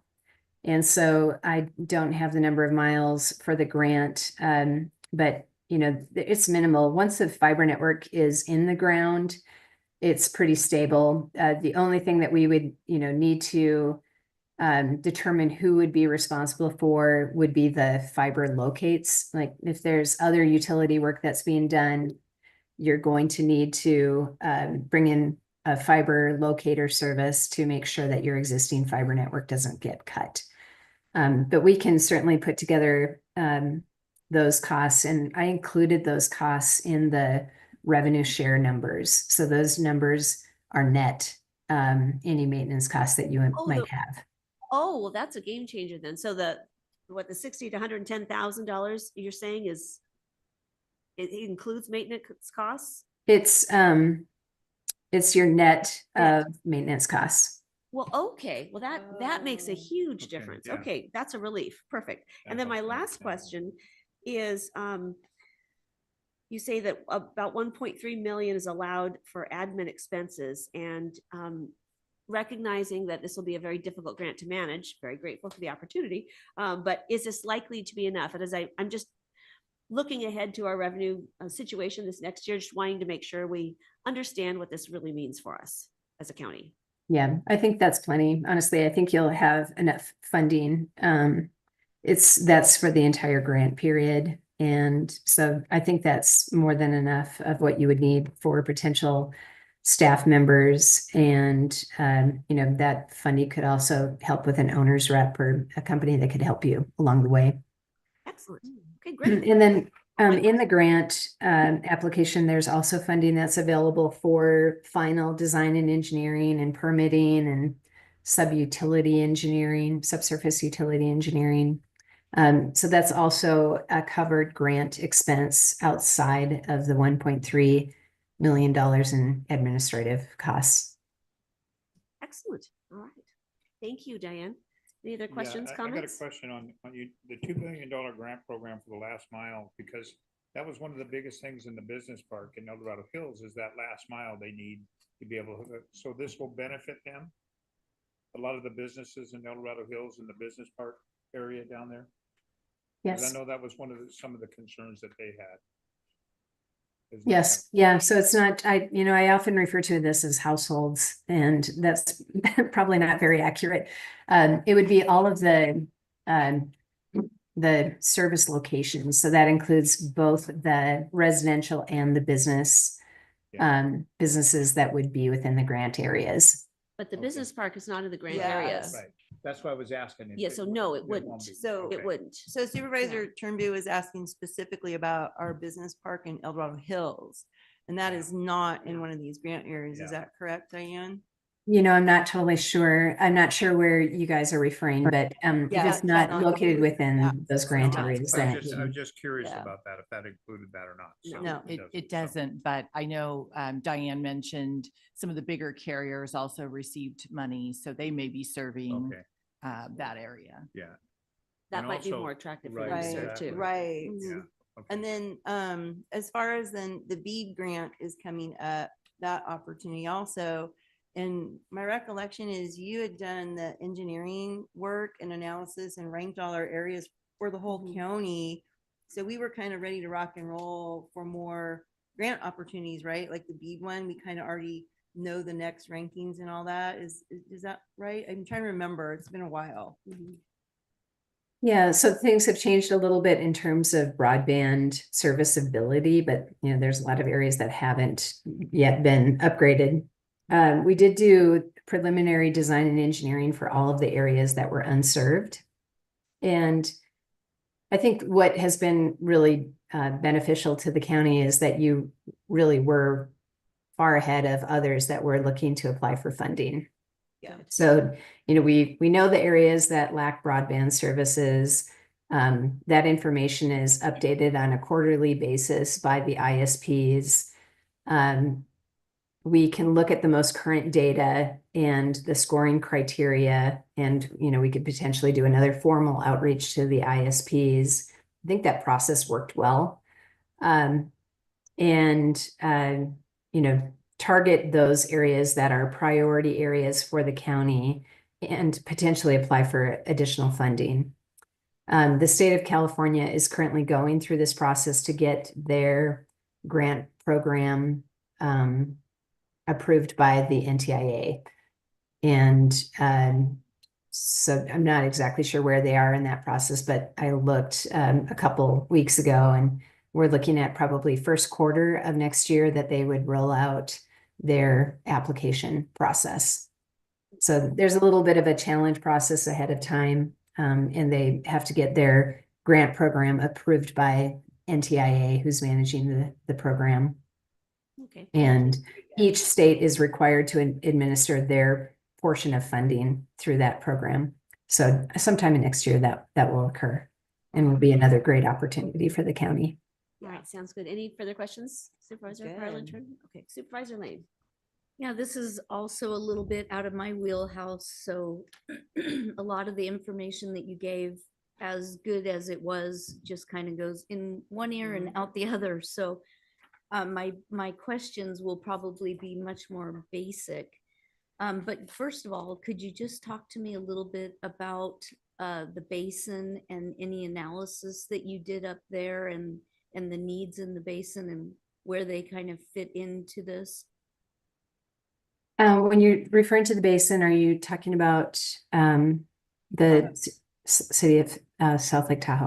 Not so much the city of South Lake Tahoe, but really the unincorporated part of the county that has really difficult there's some areas that get absolutely no service, and it's been a concern to us for a long time now. Yeah, you're talking about maybe like the Spring Creek area, Spring or Creek. Grizzly Creek. Yep. Yeah.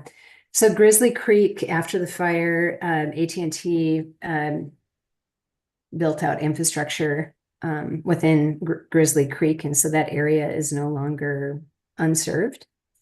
The Spring Creek area, I believe that was there's another grant application that was submitted that was included in either AT&T or Comcast. I can't remember which one applied for that area, but we could pull up the map. Okay. So there were grant funds that were sought for those areas by other carriers. We'll have to see where that sorts out with the FFA program and when they have issued their final awards, and we'll, do a refresh of the maps to see what's still unserved. But we did include potentially looking at those areas because we agree that they are unserved and that they desperately need broadband connectivity as well. If they are not awarded funding through the FFA program, they would be eligible for funding under the BEAD program. And so there may be an opportunity to apply for funding for those areas. Okay. I will say too, there's Actually, Diane, for a second, I'm going to piggyback on that and ask our staff, didn't we have projects in the Tahoe Basin, in the unincorporated areas? Yeah. I thought we did. but Yes, we We do. had, didn't we? I don't know of any. Zero.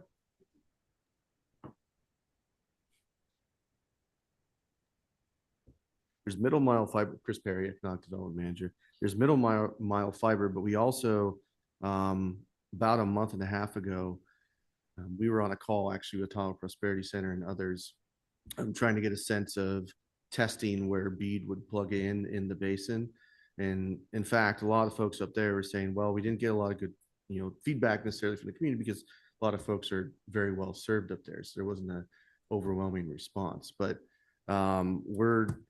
it's definitely on our radar for the next go around. We're feeling confident that, assuming this project goes well for us, as we go forward in the future with BEAD, we're going to have that opportunity to compete in those areas that are still underserved. Okay, and then just a couple of follow-up questions. What is the grant period? it's 5 years. From award? Yes. Okay, and then you mentioned the 1.3. Oh, I'm sorry. I'm wrong. I'm wrong on that. Kyle just texted me. It's a two-year implementation. 2 years. Wow. Quick. Yeah. Yeah, It might be a 5-year program, and I think we had stated that we could install it within 2 years. Well, and then another word that's used here in the staff report is that once the county enters into the PPP with whoever the selected ISP is going to be, that there's a proposed initial term of 10 years. Is that negotiable? Absolutely. And do the few entities that you pointed out that have also received some of these grants, there's just a few of them, have they opted for longer or shorter terms? Is one more beneficial than the other? I think a standard is anywhere from 7 to 10 years. You want a long enough term relationship so that you can have a strong partnership with the ISP, that there's value in it for the ISP. So I think a standard is typically 7 to 10 years, but that's absolutely negotiable. And, that's what we've seen in the industry. But, that is really up to you and where you feel most comfortable in terms of your term. And then the 1.3 million that you pointed out could be used to help administer these grants. Is that a combination for all 66 million? Yes. Okay. And then finally, does this fiber go under the road bed or beside the road? Goes on the side of the road, typically in the public right of way. Okay. And then lastly, you mentioned the drop fiber that goes from the broadband to the actual structure, the resident. Is that also underground or is that overhead? Most of the time it's underground. If there are existing utility infrastructure that's overhead, that is, potentially what we could use, but I think we would prefer to have it be underground. Okay, and is that at the expense of the resident that has to do that? Or is that No, part of the grant? no, that is covered by the grant. Okay. Good question. Okay. Yeah, that's good. Good I just got a question. Is it possible that, being that PG&E is doing a lot of underground work, could this actually coincide with that? Would be better? Yeah, I actually had conversation yesterday with Director Martinez of DOT about making sure we coordinate with them. So, they're kind of keep that master list of who's messing up what roads so that we try and mess it up one time and Right, not right. 3 times in a row. So we will coordinate with them and make sure any opportunities to do co-location or tear up the road, we're doing everything at once. Okay, Great, good. perfect. All right, are we ready to move to public comment on this? Yep. Yeah. All right, excellent. Thank you, Diane. Appreciate your very thorough information for us. All right, now let's open up public pleasure. comment on this. Now taking public comment on item number 29, individuals will have 3 minutes to address the board. The timer will notify you when you have 30 seconds remaining, and again, when your time is up. Public comment will be taken first from those participating in the boardroom and then from those participating through Zoom. For those participating by Zoom, please make sure you unmute yourself when called upon. If you're joining the meeting by phone, press *9 to indicate a desire to comment. If you're joining by Zoom, press the raise hand button. Please voluntarily state your name for the record. Is there anyone else that would like to speak on this? Please come on down. Thank you for coming back. I know you were here earlier. Appreciate you coming back. Good morning, Chairman Thomas and the board members. My name is Ken Garnett. I'm the Chief Strategy Officer of Cal.net. We're, as you know, an internet service provider in Single Springs. We've been providing service to the county for 20 years. And because of this experience, as Diane mentioned, we were reached out to partner with them to develop the successful grant application that we're talking about right now. We worked hard to support the county staff during this grant process. We're proud of the work that we did with the county and NeoConnect to win what we think can be a transformational investment for the county. In fact, when it became clear at the very last minute that ownership of the network might influence the award decision, we immediately accepted the county's request to relinquish what we had planned to be the ownership and gave it to the county. So we understood the importance of that. But it's now imperative that the fiber system be designed, built, and operated in the most cost-efficient manner to best serve the public interest and close the digital divide to as many county residents as possible. We believe that a unified structure is the best way to serve the public interest as these grants intend. We understand that the county wishes to first form a public-private partnership with an ISP that will be selected via an RFP to operate the network before issuing an RFP for the construction.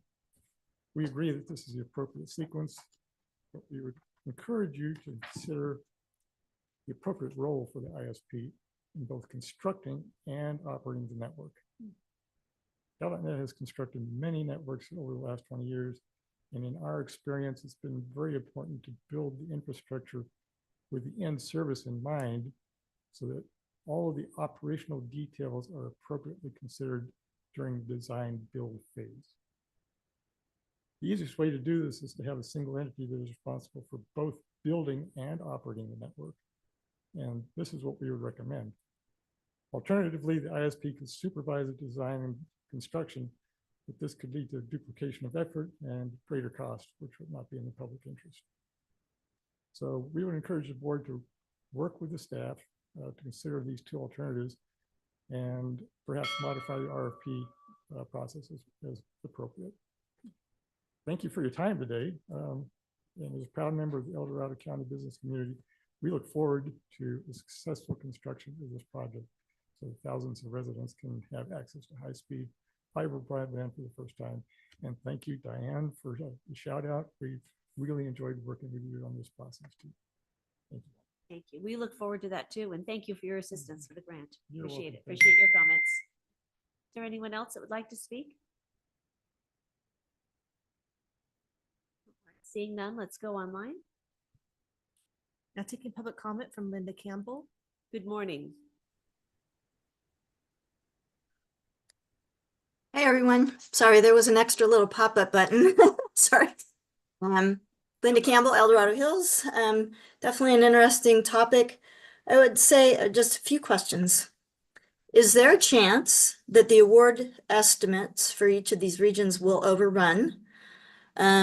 Or the implementation estimates, or that the grant would dry up before completion? I think everybody's kind of seen that happen before, so I think that's a risk to consider. Did we short ourselves in our estimates, and potentially could grant funds dry up before implemented? I'd see concerns about the maintenance cost. That was covered a little bit, but I will say that the examples that were given were primarily all cities. There was one county, Santa Clara County, that doesn't have a ton of rural area left in it.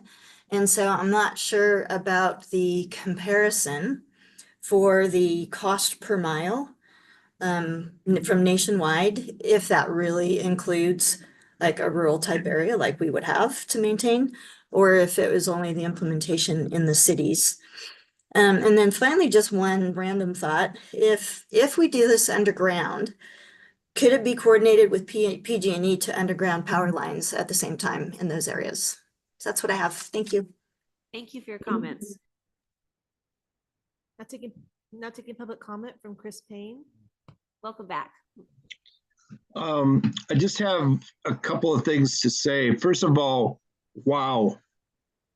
Having been part of this discussion for many years, for you to be at this point is, I consider it to be wonderful. I think it is centric to District 4, and because I don't live in District 4, I live in Diamond Springs area off of Patterson, and I don't have the ability to tie into high-speed internet, but at the same time, we do the best we can, meaning others who don't have that speed. But there's something also that you got to be concerned about. With speed comes the ability then to have what I'll call a more urbanization. It's a potential, not that it'll actually happen, but because of the speed and because of the ability for businesses and for, let's say, commercial ventures to be able to be in those particular project areas, that creates this uncertainty of what that may lead to in terms of our general plan and our land use. So it's a wow, like I said, because it's so great, but at the same time, I want us to be ready for any changes that may need to be done in order to control it and to be able to make a difference in a positive way. Thank you for the time. Thank you for your comments. There's no additional public comment. All right, thank you all. So a couple of questions. First of all, there was a comment on making sure our RFP process will allow us to, so in so many words, maximize efficiencies and provide the best product to the residents and the businesses of those areas. And we're confident that that process will do that. Yeah, absolutely. We've had some early conversations with our IT folks, DOT, trying to make sure our team's on board, understanding exactly what we need from a contract perspective, and also with our procurement and contracts division. just kind of setting that up to make sure we're getting ourselves set up for success because we have a tight timeline on this project. So. And it's important that our RFP process is also correct according to, Correct. the guidelines of Absolutely. what we're under. Yeah. Yes, we want to be sensitive to respecting that process and making sure that that process goes very smoothly because we don't want any hiccups there. Yeah. So we can get to, the work product of actually designing and building out the infrastructure. So. Okay, excellent. And then there are a couple of questions are the costs on these 4 different projects realistic? And are we confident that we can implement these projects in the needed time frame? Well, it's a brave new world, but yes, we are confident. Absolutely. I mean, we're first of all very excited, about this. But like I said, we will throw every resource we need to make sure we're successful in this timeline. I should mention we're in touch with other jurisdictions just to make sure that we're all communicating and that we have kind of our own municipal support network, as it were, to make sure we can troubleshoot and ask questions and ask the right questions of the CPUC if needed. So I think having other municipalities in conversation with us gives us the confidence that we need to know that we're on the right path here. So we're not walking alone. We got, kind of others with us. So. And I'm grateful there is that 1.3 million in administrative expenses that we can use for support for this monumental transformative project. Yeah. Okay. And then the last question is, can PG&E underground at the same time, but that would require coordination. And is there any conversations about that? I know Director Martinez is available, but my understanding is that whenever there is going to be some kind of undergrounding in a road, they notify the other utilities so that they're aware, and if they want to join in, they have that opportunity. Great. At least I think that's something we should perhaps aggressively pursue, because my understanding from the many PG&E meetings I go to, again with RCRC, our county is supposedly getting the most undergrounding miles, because we have we have the longest transmission line in their whole service area. And I think the other one is maybe 3rd or 4th. So we have 2 of the longest, which have the most failures in their service territory. It's awful. And now that I'm thinking about it out loud, these areas in District 4 have frequent outages. So I'm hoping those are high on their list to underground. So we should actively pursue that. I saw a report not too long ago that actually listed the number of miles. So they have a plan, and the more that we can coordinate with them, the better. And if you want me to knock on some doors and make some phone calls at PG&E, I will, to make sure that we don't miss out on this opportunity. Just that we should really seize that. Yeah. We have, as you know, a good relationship with our contact with PG&E. So we'll definitely reach out and share that information and see, where we can match up and make that happen if at all possible. Oh, excellent. That'd be Excellent. really idea. good. Yeah, that would be a game changer as well. Yeah. Yeah. Excellent. All right. Are there any other comments or questions from the board before we take action on this? So the action before us is to receive and file a presentation. Thank you, Diane. That was excellent. To approve the county taking ownership of the network as a condition of the grant, to accept the 4 California Public Utility Commission federal funding account grants that are listed in our agenda, to delegate authority to the Director of Building and Planning to execute the grants and any other documents, and then to receive an update on the request for proposals to establish a public partnership with an ISP to maintain and construct the network. So what is the will of the board? So moved. I'll second. All right, any other questions or comments? All those in favor say aye. Aye.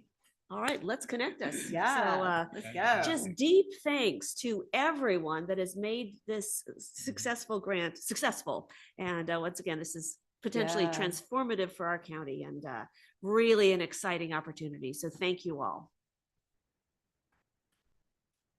Excellent. Well, we are now at 12 o'clock, and thank you, Diane. We are 12 o'clock, so we will at this point break for lunch and be back at 1 p.m. for our open forum. Thank you all.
All right. Good afternoon, El Dorado County. We are back and did we have closed session before lunch? No, we didn't. Okay, that's right. Sorry, we're all over the place today on this agenda. Yes. All right. So with that, we will move into our open forum portion of our meeting. And Kim, can you please open that up? Now taking public comment on open forum. Individuals will have 3 minutes to address the board. The timer will notify you when you have 30 seconds remaining and again when your time is up. Public comment will be taken first from those participating in the boardroom and then from those participating through Zoom. For those participating by Zoom, please make sure you unmute yourself when called upon. If you're joining the meeting by phone, press *9 to indicate a desire to comment. If you're joining by Zoom, press the raise hand button. Please voluntarily state your name for the record. Seeing no public comment in the boardroom, now taking public comment from online participants. Now taking public comment from 390. Good morning. 390? Almost didn't make it there, got distracted. Ken Greenwood, Triple Junction.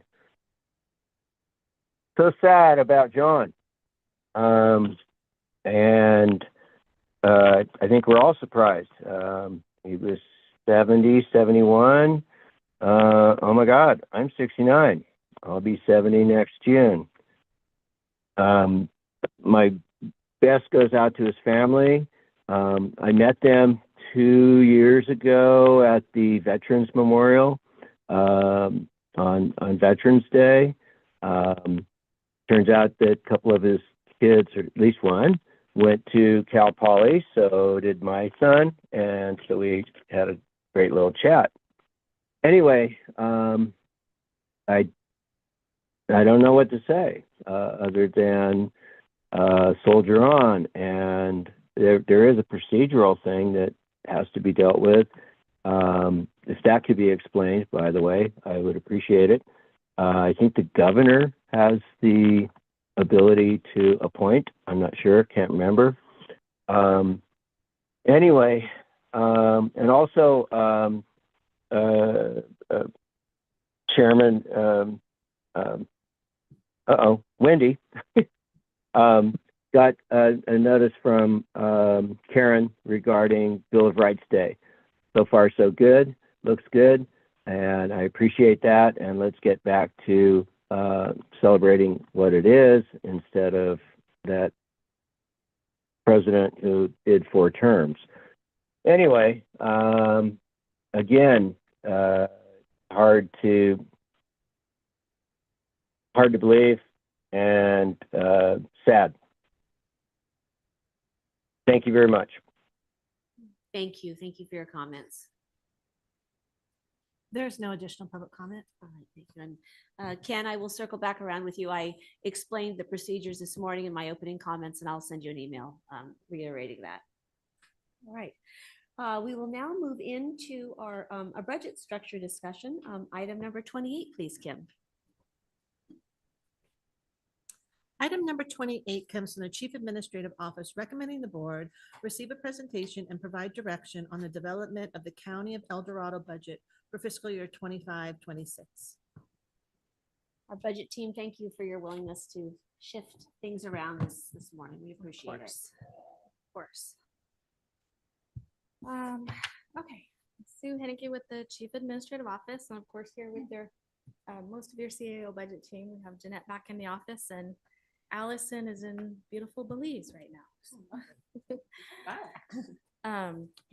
So this should be brief. We really, as you can see from the title, we just said kind of, provide direction. We just kind of wanted to give you a little bit of an update since adopted budget, which, I mean, spoiler alert, nothing much has changed. Can you move your microphone closer, Sue? Sorry, Yeah, sure. That's a finicky one. And then just let you know sort of some of the direction that we would like to give departments as they start developing their budgets, because we do kick off in early December with the budget staff, and they start working on that now well before we have our mid-year meeting and well before our April meeting. So we'll just kind of jump in. Discretionary revenues, if we don't see any real change, we can go ahead and this is the same chart from the adopted budget. And just again, demonstrating that we are seeing the property tax growth decline, and we are below our 30-year average by a couple of percentage points. On to sales and use tax revenue, again, same chart from adopted budget, it's flat. We are looking at, we did budget a 2% growth based on HDL's projections, but we're watching that very, very closely because as you can see last year, we really did come in just under budget, and that was a 0.5% growth. Can you just comment on that same slide, what that means where you said due to change in MC and FP process? Yeah, so the Board of Supervisors, when they dissolved the CFD, what had been happening is when we would show you the sales and use tax revenue, you wouldn't even see that sales tax that went into the MC and FP. It was kind of taken off the top and put it into that fund. So now that that CFD has been dissolved, it posts in the general fund. And so if you were to look at, we want to report real numbers to you. So if you look in the system, that's what the revenues will actually say. But based on the board's direction of saying we still want to set aside that same amount voluntarily, we don't consider that discretionary. So the little dotted line is our actual discretionary revenues based on board policy to keep that MC and FP contribution set aside. And so that's why you can see it's actually came in a little bit below budget by like $100,000. Thank you. Yeah. Our discretionary TOT revenue, again, the same chart from adopted. Nothing's changed there. We're actually budgeting a 5% decrease in that revenue. So that's our three main discretionary revenues there. On to expense pressures. So I don't want to belabor the legal challenges piece, just to, suffice to say that there are some issues out there that might cause problems where we would need to potentially come up with some discretionary revenue potentially to backfill the TIF program in the Austin case, let's say.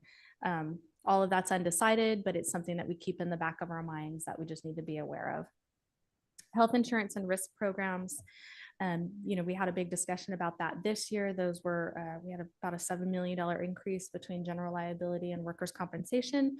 And in the adopted budget, as we discussed, we set aside $4 million as kind of a smoothing fund to anticipate those increases over the next few years to help absorb those so that they aren't impacting departments and fluctuating so wildly. But we don't have those numbers yet. So we just want to provide you with that context of what the increases have been. So health insurance increased for 2025 for the next calendar year by over 6%.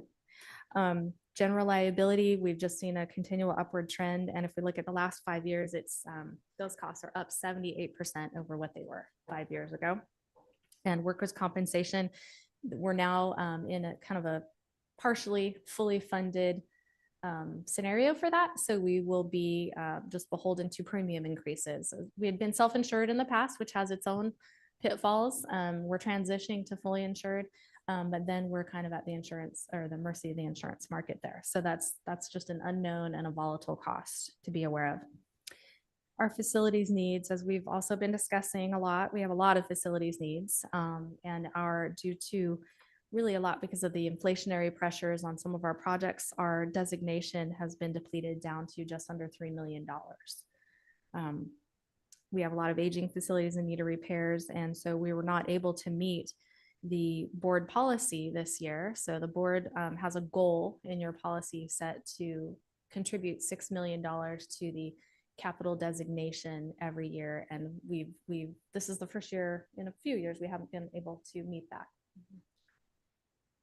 And finally, we talk about this a lot as well, labor negotiations and salary increases. So that's clearly a priority of the board and the chief administrative office. And so we always want to keep that front of mind that we're going to do everything we can to deal with these expense pressures while also balancing with that, with being able to invest in our employees.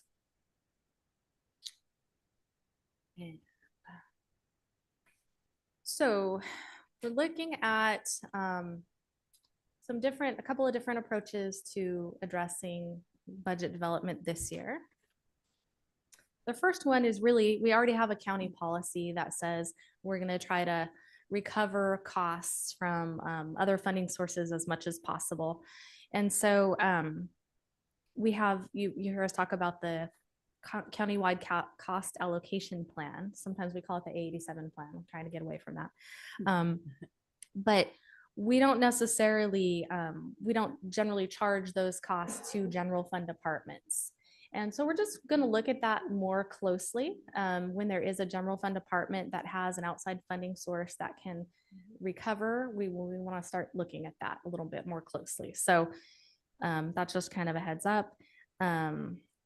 We're only recovering costs from about 15 out of our 30 departments. And so we think there are maybe a couple of places where we can look and be able to, legitimately recover some outside funding to cover countywide services. Do we have any idea of how much money we could potentially recover from that? I think without shaking the tree too hard, 200,000 to 300,000. Okay. That So from not millions, but conservative, yeah, but yeah. yeah. Okay. We're gonna shake harder. No, We will. So it's not a huge funding source, but No, but Okay. every little bit helps. And this is just to sort of demonstrate our professional services. So the first graph shows you over time, the dark bar. So the total bar is the total amount budgeted. The dark part is the actual and the light part is the savings. So if that makes sense. So you can see the trend. The message is we generally budget more for professional services than we actually use in any given year. And it's pretty consistent trend. So we're just going to go through with departments and work a lot more closely on those numbers and see what we can shake out there. I mean, we do that to some extent every year, but I think we are just gonna, these are all measures we want to take before we get to anything more drastic. These are kind of the, low-hanging fruit pieces. and that's Travel, quite a bit of money there. it is. Yeah. I mean, there are, like, when you start to dig into these numbers, there are stories behind each department. And so, I mean, it'll take a little time, and we obviously want to make sure we fully understand what we're asking departments to reduce before we do it. So we would just, the overall theme here is to look at professional services. And then again, on the next slide, travel, which doesn't have quite as clear a story, you can see. And we have a lot of mandated travel that needs to occur. But for both of those, we just want to really impress upon departments that they need to go back and make sure that they can justify all those costs, and that we're not, being too, I guess, optimistic in what we can think we could spend or do that year, that we're being realistic and without impacting services, though, is going to be our first pass at that. What can you cut? How can you bring these line items more in line with your actual expenditures without impacting services? So that's for professional services and travel. And then we just wanted to provide you that same information for salary and benefits. I know I was a little surprised to see these graphs, because in our experience, we feel like there's generally more savings like that in services and supplies. But I think there's two things going on here. Is we forget that this really is one of the largest, or the largest expense in most departments. And so that's why that gap seems small, but it really is a significant amount countywide, because it's something like 80% of our budget is services and supplies. Also, several of these years, departments were asked to absorb negotiated salary and benefit increases. So we did not increase their budgets. They were able to absorb those within their normal appropriations. So I think that's why you see them being closer to their actuals being closer to their budget in some of those years than we would expect.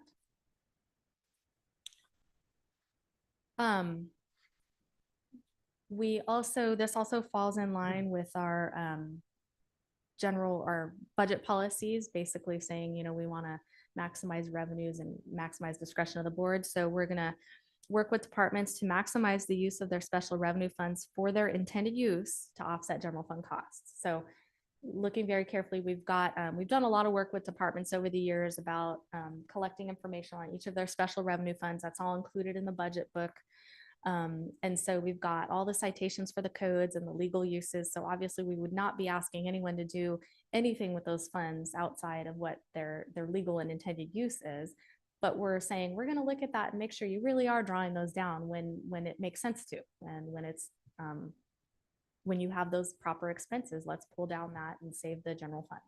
Because that's the board policy, is maximize the board's discretion. So if we've got a dedicated funding source for a particular activity, we should be using that rather than general fund. And then we're going to review vacant positions. We've talked about it a lot. And I think the board's well aware that the vacancies in any given department, I mean, every situation is unique. Each department has a unique situation.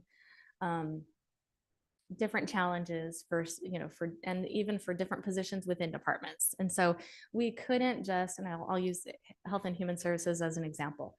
You might look at them and say, well, you have all these vacancies. And we might say, well, but there are these clinicians and we really need those. We keep trying to get them, but we struggle. So you can't take a moment in time and say, you've got these vacancies, let's cut them or freeze them or do whatever. So what we're going to do is, again, really dig in with departments, look at how long has it been vacant? What is the need? What are your challenges with filling it? Because it could be in some cases we're experiencing a lot of inefficiencies and some costs by having those vacancies.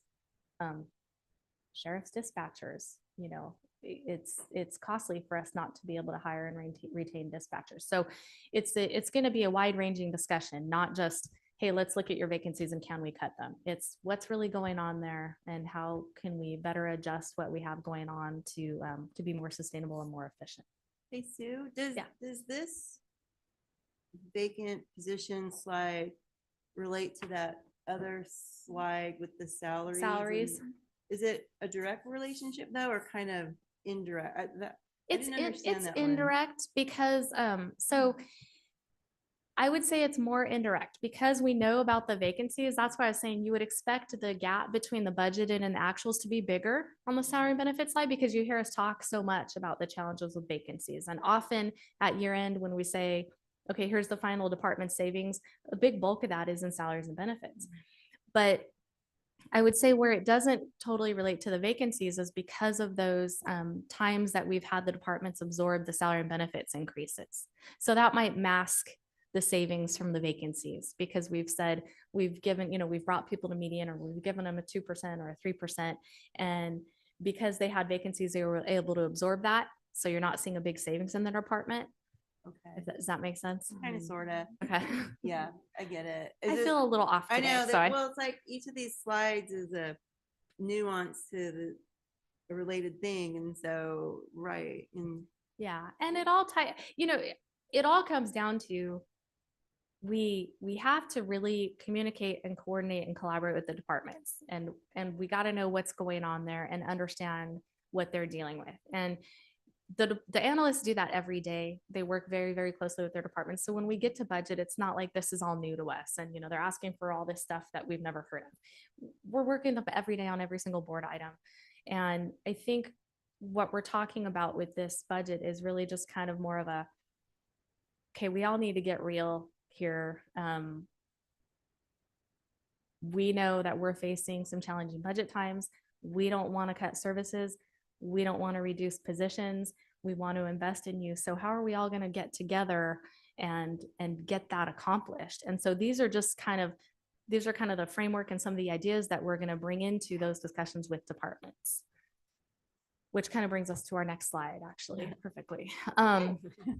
So what we're going to try is, so generally departments start the budget process by developing their salary and benefits projections. So they look at all the positions they have and they build that up and they think what they would need. And then they have all their various internal processes and they gather, input from their internal programs and they present their budget. What we're recommending is that we say, what does it look like if you already knew your budget? So in essence, what you have today is what you get.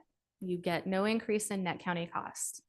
What does that look like? How does that affect your services? And come tell us that, and let's start with that discussion. And then that discussion leads into all these other slides, like you said, Supervisor Parlin, like, let's look at your professional services, let's look at your vacancies, let's look at all these pieces. But rather than trying to do that after the fact, once we've gotten their request, we're trying to say up front, hey, maybe let's cut to the chase and say, what if you had to live within what you have today. And in all cases, what they have today is still more than their actuals from the prior year. So it shouldn't be too scary of a prospect. And again, it's a starting point. It's a construct to start from, rather than saying, build your budget up from the bottom, and then we come and say, no, now you got to take it back down. We know that we ran a couple of scenarios, and we know that even if we do this, we probably still have an $8.5 million gap that we would need to close. So we really want to work with departments to start with this framework. And then, at the end, we can, that $8.5 million gap, hopefully we can find some creative ways to close that. And that's before we even know all the risk management charges. So we expect that to be another increase on top of that. Anyway, so question. Yeah. Have you gotten any pushback for any of the departments? On this? Yeah. Well, so we met with department heads, and to their credit, they have been wonderful through this whole thing. I would say they have worked with us. When we came back to them late in the budget development process for the current year and said, hey, can you cut $3 million? They cut $3 million. We said, do you think you could absorb some compensation increases if those come through? They said, yes, we can absorb those. So they weren't surprised, and they understand, we've been telling them this for a while. They understand the revenue picture. They see it, they get it. We really I didn't get a reaction much from them. I mean, nobody said there's no way I can't, and this doesn't mean, the one question was, it was a chief probation officer, Richard. He said, I want to clarify, you're saying no increase to net county costs, not no increase to appropriations. I said, absolutely. If you have revenue you can find and bring, we're good with that, but we're talking net county costs. So then that feeds into, maximizing use of special revenue funds and, looking at other sources, grant funding, things like that. So there's flexibility here and room to think creatively to get this done. So that's the direction we'd like to give them, is that no increase to net county cost. In addition, this is kind of a, yes, we're going to talk about this later, but we just want to set the expectation with you now with some of the board budget policy goals, that if we're prioritizing, being able to, maintain services at their current level and continue to invest in our employees, that means that we might have to hold off on some of those budget policy goals. So we're asking, letting you know that we'd like to potentially maintain some of the designations at their current levels and reduce or suspend annual contributions to the board policy goals. So when we come to you throughout the year, we may be saying to you up front, okay, we're planning to build this in, that we're not going to meet this goal or that goal, or we're going to maintain this designation where it is. And then discretionary transient occupancy tax. We already, your board rewrote the policy to prioritize county services and county facilities over outside agencies. So we just kind of want to remind you of that and say, we're going to really try to take that to heart and sort of maximize that direction with this board policy, and looking to reduce or suspend contributions to the outside agencies and entities, and increasing the use of that revenue for county operations in Tahoe is one of those ways that we are looking at doing that. And then we're at the end. So we'll return with updates. I mean, this is just a different process. And I wouldn't say it's even just this year. I think you've been seeing our updates to you and our communication with you becoming more frequent over the last couple of years as things have started to tighten, and you can expect that to continue. We will come back to you often. Good. Which is good. Yes, Thank you very for good. that, because then we're updated, not caught off guard. So thank you. First of all, who did this presentation? Emma. It is gorgeous. Isn't it beautiful? I was like, this is a beautiful presentation, and they just keep Yeah. getting better and better. So I have to just thank you for that, because we see so many PowerPoints and presentations, and it was just really compelling, which made Love me the want to fall read it. colors. Yeah, it was gorgeous. Really, really Even well though we were done. talking about budget. I know, but it was really beautiful. It's And like so pretty. and the way you presented the information was just very clear. So appreciate that very much. Yeah, so well done. So you're looking for the board direction today. So what exactly do you need from this board? So we did kind of write up the slides into a potential motion. Okay, If great. there was, unless there was anything there you had questions about or wanted to change or don't support. Do we want to hear the motion, potential motion, and then we can have a discussion? Can we see it? I'll pull it up. I need to Yeah. see it. Well, you don't want to hear me read all this. No, we got don't. it. I It's wanna- it's 9 items I long. would like to see it. Okay, oh, this is great. Okay, There we let's take a go. look at Because this and then we can have a basically what you had in discussion. the slides, you went along the way. Yep. That was what you wanted us That's to, the- right. say, Yeah, okay. but like you okay. said, I'm like you, I need to see it. Yeah, thank you.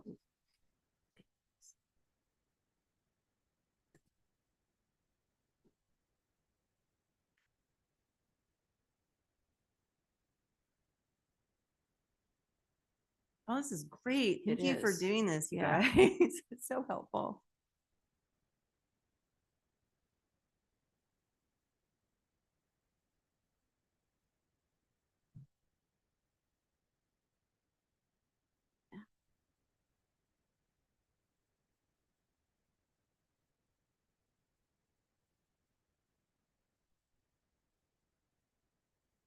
This is everything that was in your Yeah, presentation, yeah. right? Yep, that's really clear, really Mhm. well done. And the theme of the day is living within our means and our Yep. projected revenues without impacting service levels. Yeah. And that is the goal, is to continue our service level to the citizens of El Dorado County while being prudent and aware of our financial constraints Absolutely. that look like they will continue. So That's very it's good. very fiscally conscious and sound. So any discussion, comments, questions from the board? Well, I just have a question is, I see our DOT director is here and I was wondering, did you have something to give us on this? Because I know that you're one of our policies. Were you gonna chime in or just want to hear our thoughts as we're talking or? Just wanted to hear your thoughts. He doesn't want to hear our thought. Okay, just checking. I was like, did you want to chime in or not? And throwing it out there. Because the DOT policy is fairly new. How long we been doing that one? Like 3 years. right, maybe 4 years now. I know, and it was a big deal when we implemented that because the way that funding for roads is maintenance has changed, and yet I know when I go to meetings in the community, community members say, "I pay my taxes, fix my potholes," and I'm like, well, taxes have changed, and so that's been our struggle. So I prompted you to come on. Yeah, you did. Yay. Thank you, Raphael. Thanks for being us, Raphael. No, Yeah. of course. Good afternoon, Madam Chair, Board of Supervisors, Rafael Martinez, Director of Transportation. It has been a huge benefit.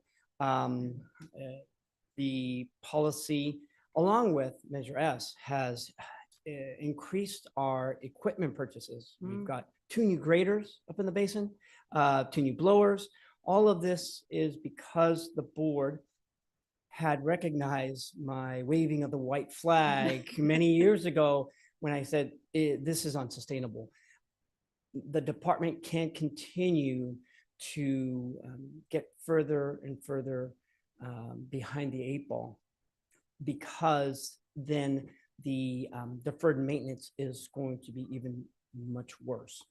And so that infusion to the department has been a huge help. And I think that it speaks volumes that the department is hearing much more accolades and much more beneficial comments from the public in terms of the amount of work that we're getting done. So I greatly appreciate that policy. It's been a huge benefit to the department. So, I mean, as Sue said, we're willing to work with the CAO's office to see how best we can come up with what is in the best interest of the county. We'll still be out there with or without money. We'll be out there with shovels, filling with dirt if we have to. But that's what we do, and we'll just go from there. You did highlight that the maintenance of our road network is of top priority to our constituents, is. and we all recognize that. It's one of the things that they clamor to us to fix, and then when we do give you additional revenue and you are so diligent about, utilizing that well, it's also the first thing we get noticed on, that people just really appreciate and recognize the additional investments in our road network. So it's important to our constituents. So It yeah, is. thank you. And I, once again, I greatly appreciate that because it was this board that said, yes, we need to make that change. We can't continue to go down this road. So I greatly appreciate it. My staff greatly appreciate it. The department greatly appreciates it. So, because as you know, there is no grant funding for maintenance. I mean, there is, but it's very limited. Yeah. So, whatever we can get from the board is greatly appreciated. Yeah. Yeah, one of the things we need to focus on is revenue sources, new revenue sources that we could be able to support our county, especially the business parks and stuff like that, and new businesses and new ideas and new technology that we need to bring to our county so we can support this. So that's what we need to be focusing on too.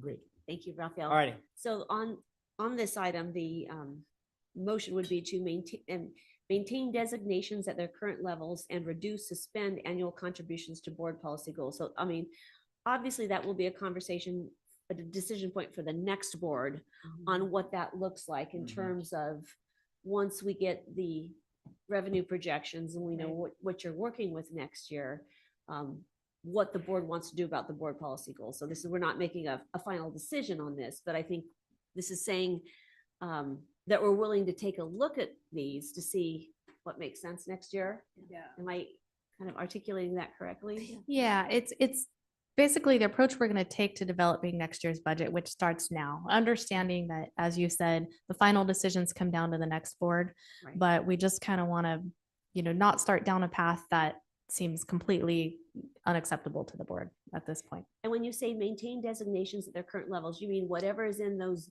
different categories of Yeah, it's because the way the budget policy is written, some of them are goals to have a certain amount set aside, and some of them are goals to add a certain amount each Right, year. right. So for example, the disaster designation, it says, let's try to have $5 million in the disaster designation. We have 1.2 or 1.8 right now. So we're saying that's probably fine for now. We're not going to add to it. And then there might be other goals like the capital where we're saying we're suspending our contribution to it.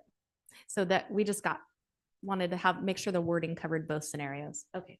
All right. Thank you for helping clarify that. All right. Any other questions? One quick question. So the other side of a budget is income. So have you started talking about internally where there could be better sources of income? Yeah, provide I these should services? clarify. So initially we talked about this meeting being a discussion about all of that bigger piece of the structural budget going out into the future.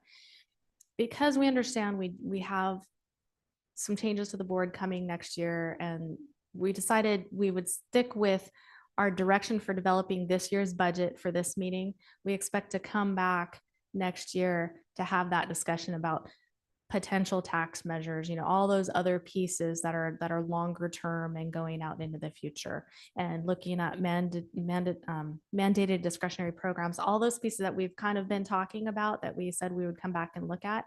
We decided that conversation maybe is better had late winter or early spring next year. Yeah, definitely. All right. Well, let's go ahead and go to public comment on this item, Kim. Now taking public comment on item number 28. Individuals will have 3 minutes to address the board. The timer will notify you when you have 30 seconds remaining, and again when your time is up. Public comment will be taken first from those participating in the boardroom and then from those participating through Zoom. For those participating by Zoom, please make sure you unmute yourself when called upon. If you're joining the meeting by phone, press *9 to indicate the desire to comment. If you're joining by Zoom, press the raise hand button. Please voluntarily state your name for the record. Is there anyone that would like to speak in the boardroom on our budget policy direction? Seeing none, let's go online. Now taking public comment from Chris Payne. Good afternoon. Good afternoon, board. Thanks to Raphael for coming up and explaining the Department of Transportation situation. I'm looking, I took a snapshot of the 9 points, the directions that were on the screen. And obviously, number 8, the one that you're spending the most time talking about, is the board budget policy goals. This obviously is very, very important to the community as a whole, because I believe it's so broad, as you just put up during the presentation. It's so broad of an acceptance on an annual basis that costs are higher typically, and if we're going to maintain a net county cost of 0, certainly that's very significant. What I'm saying is the Department of Transportation has the road fund, and we're not talking about the road fund. There's other times that the director of the Department of Transportation comes and speaks on the road fund and the effect of the projects and the change of money coming in the form of grants. But this case is the money of which you have discretionary responsibility, and to say that it will be 0 or potentially 0 by this number 8, I think the general public, I'm surprised that there isn't more people here to speak on this, because it's very significant. And again, we're talking about next year after the new board comes on. So that's an important point.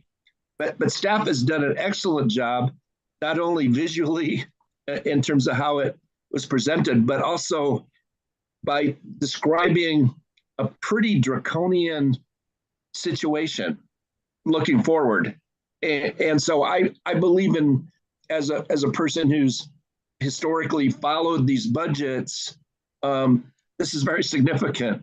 And I just want to speak to that point for you, realizing I'm not telling you something that you don't already know, Wendy, but I'm just saying it's very significant. Thank you very much for this time. Thank you for your comments. There is no additional public comment. All right, I will bring this back to the board, and I think it makes sense that you use a framework that developing a no increased net county cost as a baseline and a framework on which to build our budget. I think that makes a lot of sense, rather than shooting for the moon and then cutting it out and then building it back up. That just sounds really false hopes and chaotic and wastes a lot of time. I think this makes a lot of sense as a framework. So what is the will of the board on this item?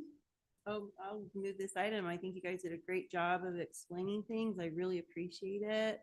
And yeah, we're going to have a lot of talks. Yeah, you will. Yeah, it's been an eye opener, especially being on the budget ad hoc committee. Yeah. Aren't you glad we did that for It's you? complex. Yeah, thank you, It's complex. Well, is there a second? I'll second. All right, any further discussion? All right, all those in favor, say aye. Aye. Motion carries unanimously. So well done. Thank you very much. Thank It's you. helpful, really helpful. All right, our next item is at 2 o'clock. I'll look to our CAO. Do you think we can get our last closed session in? Do you think, I'm or- checking. Let's try. Okay, let's do that. And we'll finish our last closed session and then be back for our last item, number 32. So.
do we have any reportable action from closed session?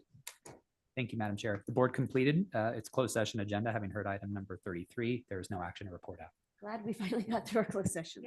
Yeah. All right, with that, we will take our final time allocation of the afternoon, item number 32, Kim. Item number 32 is a hearing from Airports Division of the Chief Administrative Office recommending the board, one, approve the introduction of an ordinance amending Title 18 of the El Dorado County Ordinance Code Airports to incorporate updated airport minimum standards and other revisions in compliance with the Federal Aviation Administration current recommendations for federally obligated airports. Two, waive reading of the full revised ordinance, read by title only, and continue this matter to November 12, 2024 for final passage, second reading. Three, approve the 2024 Airport Capital Improvement Program. Four, approve and authorize the chair to sign a budget amendment. Five, direct staff to use additional airport revenue from the use of the Placerville Airport during recent emergency events to pursue an appraisal and fee study for hangar and ground leases. Six, approve the introduction of ordinance planning and building department fee schedule. And waive reading of full revised ordinance, read by title only, and continue this matter to November 12th for final passage. And eight, adopt and authorize the chair to sign a resolution establishing an updated airport division fee schedule. Supervisor Thomas, can you please open the hearing? That was a mouthful. Thank you. Well done. And with that, I open this public hearing. Good afternoon, Jennifer. Good afternoon. Jennifer Franich, Chief Administrative Office. Thank you for this opportunity today for our airports update. I titled it that because there are so many requests that we're making of your board today. And it's all in the spirit of trying to move the airports program forward and get us in a better position. So I will go through, I'll try to be brief on each piece, but I want to walk you through all of the requests that we have for you today. So the first thing we are wanting to do is take a look at Title 18 of our El Dorado County Code of Ordinances. This is the title called Airports, and we are hoping to incorporate some minimum standards and some rules and regulations into this ordinance. The last time we updated our minimum standards was in 1994, so it's definitely necessary to take a look at those, and there are some changes we're proposing there. Then we are asking the board to approve the Airport Capital Improvement Program. This is a requirement from the FAA and it allows us to use grant funding from the FAA. And then there's a budget amendment that's associated with those changes to the ACIP. And then finally, we are starting to tackle our airport fees. So we are asking to revise the ordinance that established the Planning and Building Department fee schedule, which included airports. The last time that was updated, just to remove the airport section. We're not doing anything else with that ordinance. And then also to approve a new standalone resolution for airport fees. And then in addition to that, asking for permission to move forward with a contract to do a fee study just for our rentals and our leases out at the airports. So we'll go a little more in depth into minimum standards. So the FAA requires the county to establish reasonable minimum standards for aeronautical activity at our airports. And so the ordinance 5212 changes some parts of this. We are asking to kind of reorganize our rules. So currently we have a board policy that also includes some rules regarding airports, and we're trying to reshuffle it a little bit so it's really easy for any potential user to go and find all those rules in one place in our ordinance, which is generally a little more publicly accessible than our board policies. We are also adding a new chapter, airport minimum standards, and this is requiring or it's setting out requirements for when we might disapprove lease requests. So we the FAA also requires that we allow for commercial activity and for use of the airport within reason. So we have to kind of establish those standards in order to have our airport function, but be very fair to everybody who comes in wanting to make use of the airport for their private purposes or for commercial purposes. So we've also changed some references. Instead of, we're trying to kind of move away from having our own definitions of things. If there is a definition somewhere else in government code or in aviation code, that way there's no conflict there. So cleaning that up. And then, as I mentioned, we're just kind of trying to move some rules over so that everything's in one place. So we added some rules for to parking and storage, and then we added some extra rules about engine run up and parking and security that are currently in our F10 policy. And the idea is we can move forward with this ordinance. Ordinances take 30 days to go into effect, and we plan to come back on December 10th, and we'll make some changes to the F10 policy, so everything will kind of be changed at one time.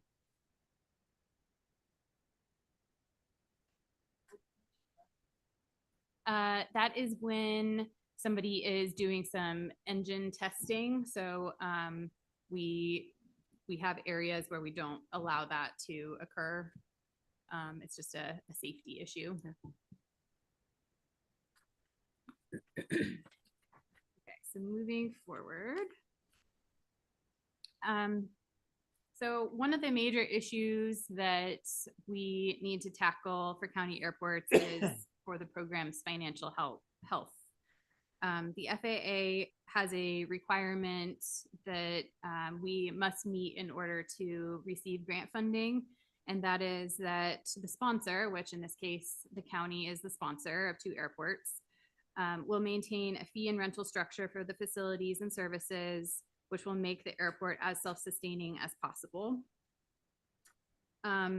And although the FAA isn't specific on how airports are to reach self-sustainability, there are some best practices. So we are aiming toward those. And first, I want to take a look at where we are at with each airport. So this is an aerial for Georgetown Airport.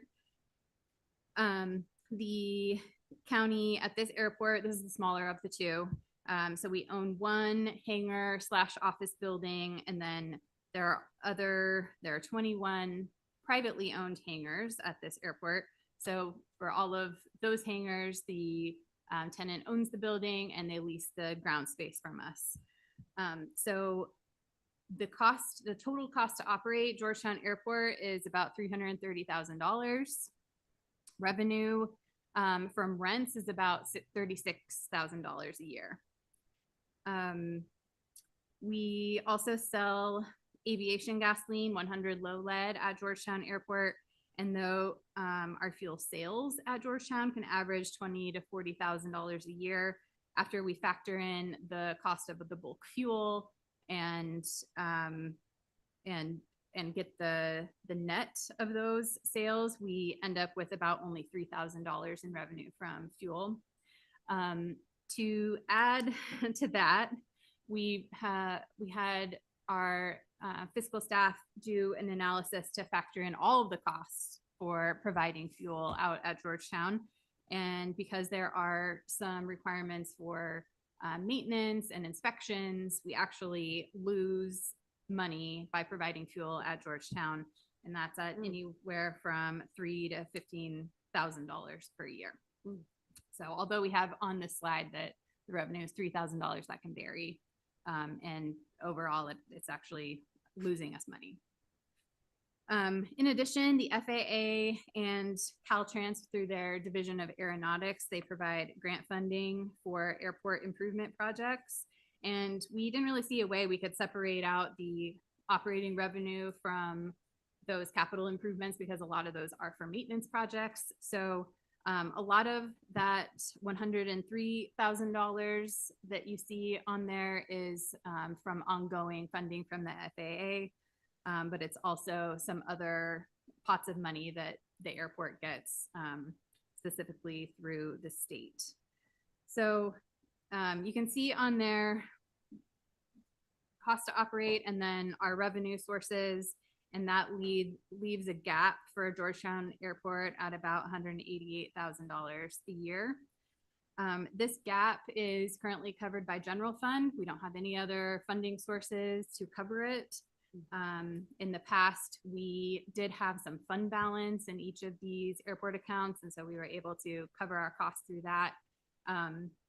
In fiscal year 21-22 and 22-23, the airports received some COVID related funding. So this is probably the largest our gap has ever been for fiscal year 24-25, but we don't see it getting any better unless there's some other funding sources that come about from the federal government. So moving on to Placerville, this is the larger of our two airports. The airports division operates out of an administration building at the airport, which also functions as a pilot lounge. In addition to that, the county also owns 13 hangar buildings.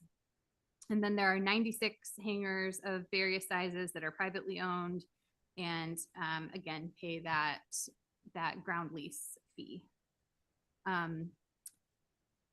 And at Placerville, because there's just more activity, we do generate more revenue. So our rents the rents includes tie downs, county owned hangars and ground leases, is $223,000 a year. Similar story for the fuel. The actual sales can be $300,000 to $400,000 per year at Placerville, but when we factor in all of the costs, including the bulk fuel, for 24-25 fiscal year, we're only looking at $13,000 in revenue from fuel. Again, we have state and FAA funding at about $200,000 for Placerville. And then at Placerville, we also get a lot of use of that facility from CAL FIRE and the Forest Service for stationing their air operations, especially during wildfires. So we do have budgeted that we will be bringing in about $65,000 in revenue for that. So the cost to operate at Placerville is about $1.12 million. And again, that leaves quite a substantial gap, and the general fund for this fiscal year is covering $620,000. Wow.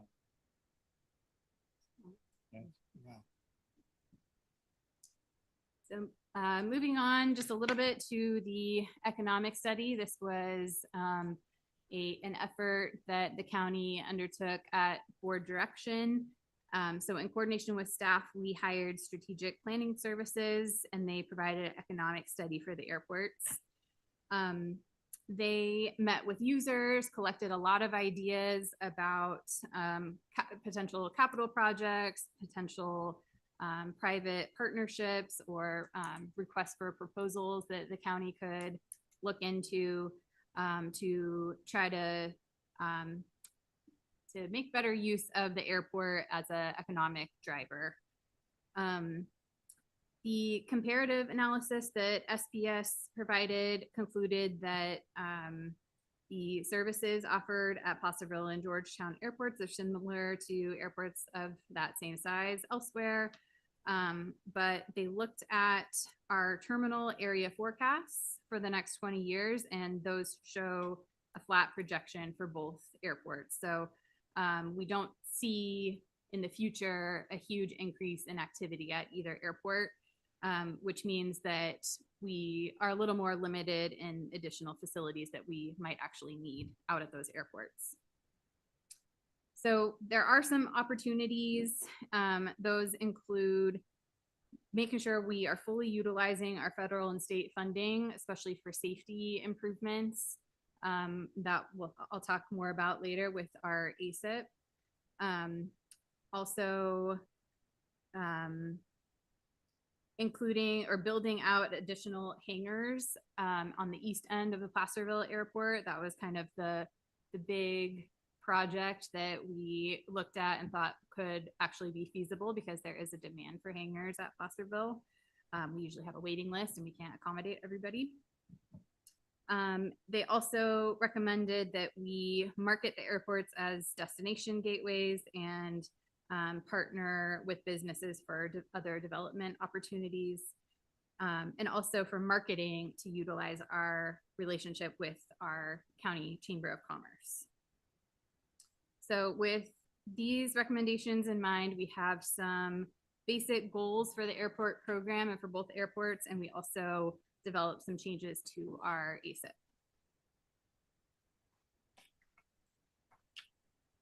So these are the airport goals we came up with. The first is to achieve self-sufficiency for operations. So specifically operations, we're not really talking here about capital projects, but it would be great to get to a place where we are generating revenue for the services and access we already provide, but make sure that that is at the right fee level to cover our costs.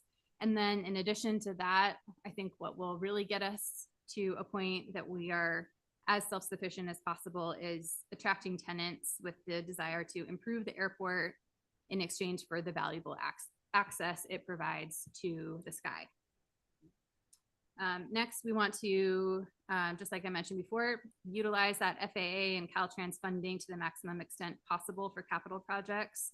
So at this point, focus those capital projects on safety needs, and that can include obstruction removal, new equipment, and especially pavement repair to make sure that our pavement on the runways is safe.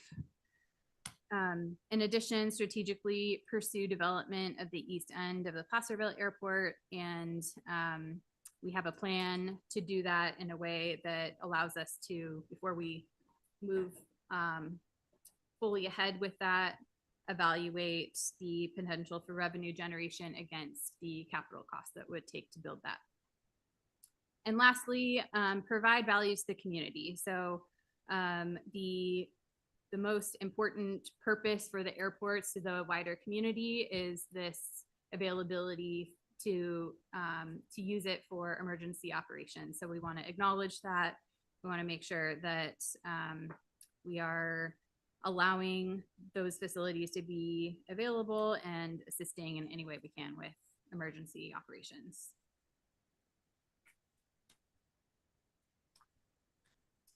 So the airport capital improvement program, the updated 2024 version is attached to the board item. It kind of goes over the FAA's purpose for this, but essentially each airport develops its own ASIP, and that gets compiled into a state ASIP, and then that gets compiled into the overall federal ASIP. So this is required by the FAA in order for us to access grant funds. For 2024, we are bringing our own airport CIP forward. So we're separating projects out from the transportation CIP, in part because we are separate departments, but also they serve different purposes. So it makes sense to have those separate. This version also removes some lower priority or unnecessary projects. So there are some projects that we looked at and we thought this is an important project, for example, tree removal, but it would be a lot more cost effective for us to just treat it as general maintenance and go out and remove those trees when we need to, rather than making it a federally funded project, because that adds so many costs to the overall project. We have to have a design and do a NEPA and CEQA analysis for those projects, no matter how small they might be. And in line with our goals that I just outlined, this ASIP ensures that we use all of our FAA funding without letting any funds expire. And I do have a chart here showing that for ASIP projects, for any that are eligible, we do fund those projects with 90% FAA funding. And then most of the time we are able to cover the match with half county costs and half Caltrans.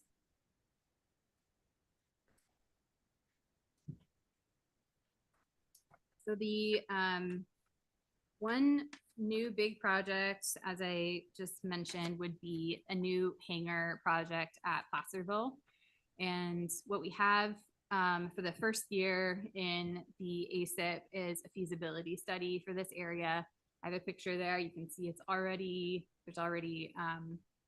taxiways, and it's already graded and kind of ready for hangars on that end. The problem is that we don't have all utilities already on that end of the airport. So the feasibility study is going to look at what it would cost first to just to improve that site to allow there to be utilities there. And then we'll take a look at what grant funding we have and see if we could maybe actually build the hangars. That's the intent, is that we would put in the infrastructure and then be able to actually build some hangars out there.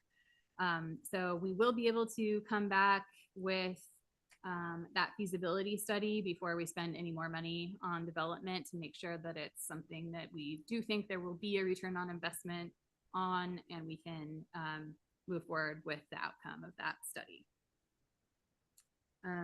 And I should mention that this project is specifically funded with airport infrastructure grant funding, which is not an ongoing funding source. It was part of several sources of funding that were COVID related.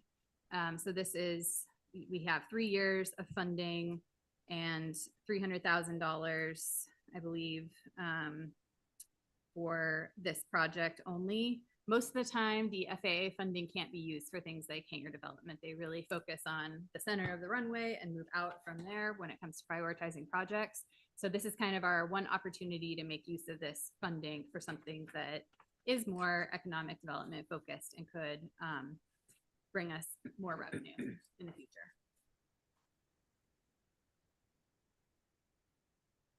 I wanted to just stop there as I've been talking a lot. Are there any comments or questions so far, or should I? Questions, especially on these hangars. One of the biggest issues that I can see, let's say hypothetically this person leases that particular part, he builds a hangar, and then in turn that person can turn around and sell it to somebody else, to another person, and that person retain the lease. It seems like to me, it's like anything on any business, especially being in business 50 years, any improvements to my own business that I put in, you know, it goes back to the property owner, period. And we are the property owner of that. So I got a little bit concerned. Why would they be able to do that when we own the property? Can you explain that?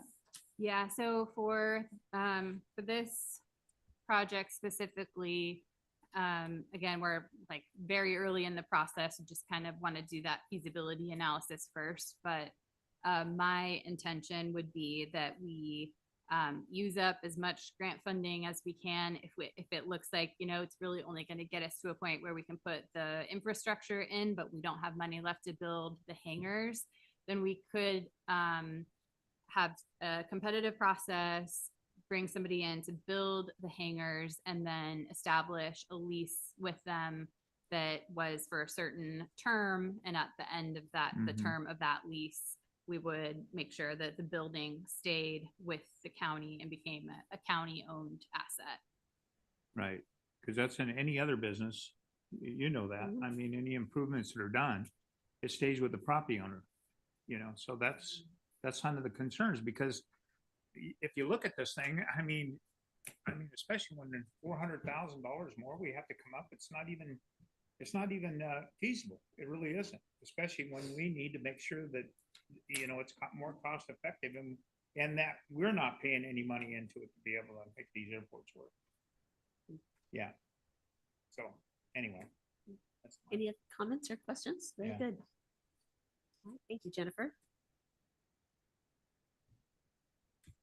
Okay, to your point a little bit, Supervisor Turnbull, the airport enterprise funds are those are the only enterprise funds that we have at the county, and these funds are used to account for operations that are financed and operated in a manner similar to private business enterprises, where the intent is that the program is self-supported and financed and recovered primarily through user charges. So that is the intent of this program. It would be to generate enough revenue that we are not being supported by any other means.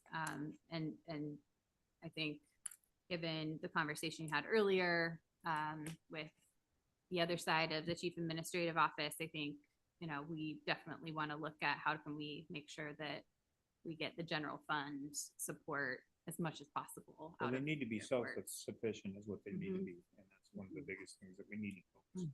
Yep. So in order to get there, what we need to do is pursue changes to lease rates and administration. We also need to, again, utilize that federal funding as much as we can. And then what we can do today is look at adjustments to our other fees. So we have not actually increased our fees for the most part since 2016. There was a fee study done back in 2015 that updated the fees, and that looked at the cost of providing services. There have been a couple here and there changes to our fees. In 2019, we did a correction, increasing rectangular hangar ground leases to 0.082 dollars per square foot per month. And then we also added a commercial and developed land lease fee. And that's because those were inadvertently left out of the 26 resolution. So the only other fee that we've added in 2023 was a 10 cents per gallon fuel flowage fee, which has actually resulted in some additional revenue to the airport during emergencies. So that's where we're at. We haven't updated our fees in a while. So we are proposing some fee adjustments, and if you look at inflation rates since 2016, they vary for the calculator that we're looking at, which is the CPI index for the San Francisco area. Inflation since 2016 was 30.4%. So we are looking at increasing some of the fees to adjust for inflation with no other changes. And that would apply to parking fees, hangar leases, and tie downs. We are also looking at some changes just to account for operational costs. So we currently staff, in order to get access to the airport, you have to get a device assigned to you and programmed, and we don't charge anything currently for that. So adding that charge, we say at cost, and we've taken that to mean the actual value of the card, but the expensive part is actually the staff time it takes to program. We want to add or adjust our fuel flowage fee to be closer to the median of what other airports charge. So right now it's at 10 cents. We want to bring it to 15 cents. And then trying to move to a per square foot fee for personal ground leases and county owned hangar rentals, because right now we just have a flat fee, but there are different sized ground leases and hangars. Quick question here. You say on the fuel flowage that we want to be closer to the median, and you're proposing we go from 10 cents to 15 cents. What is the median? 15 cents, given the other airports that we looked at that have that same fee. Okay, thank you.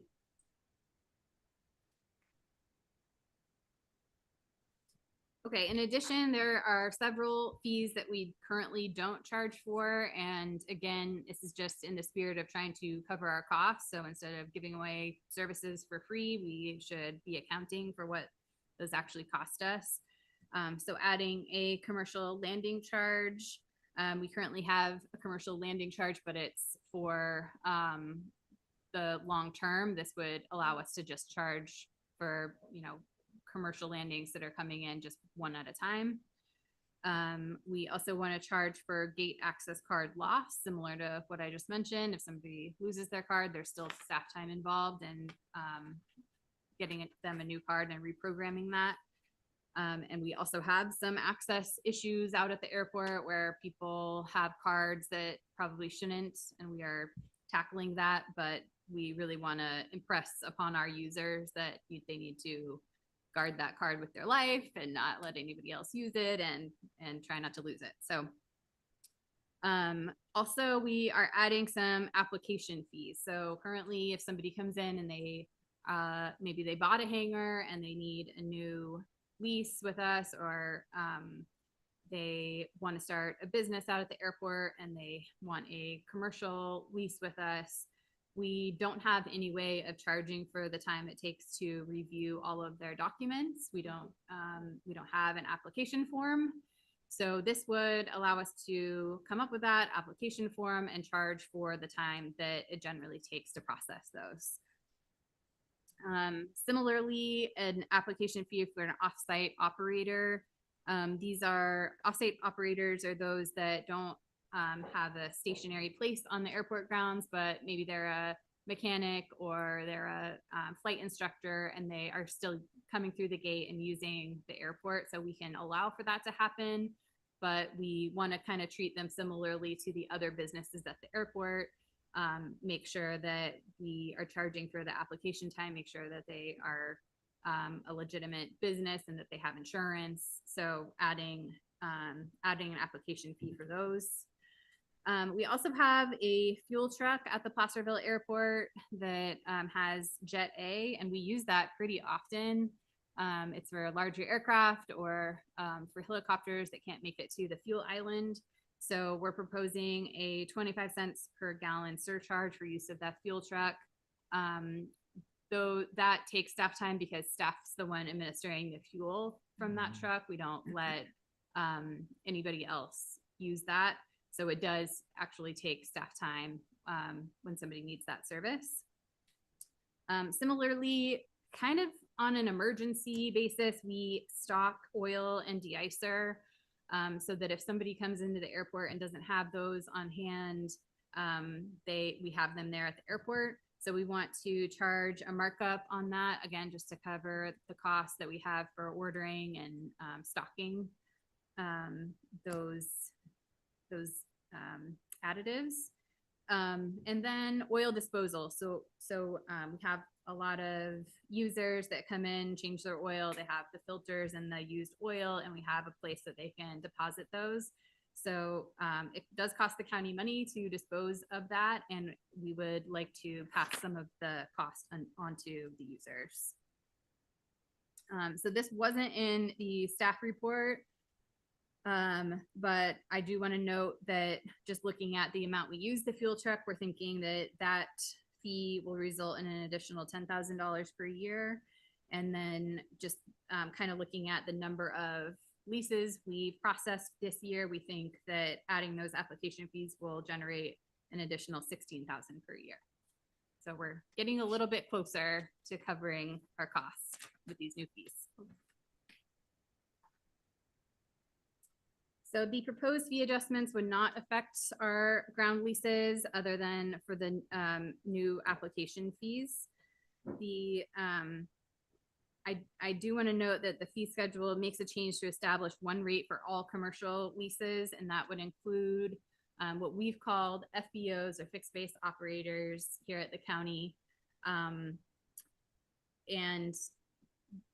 another term I want to kind of introduce to you is single service operators or SSOs. So each airport can kind of define these the way they want, but it's the industry has sort of determined that an FBO is a service provider that usually provides more than one service and generally also is the provider of fuel.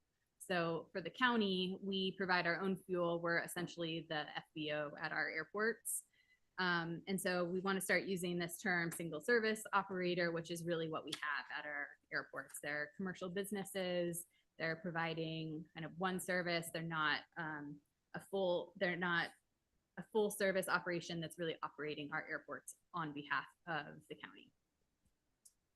So we want to establish one rate for all of those.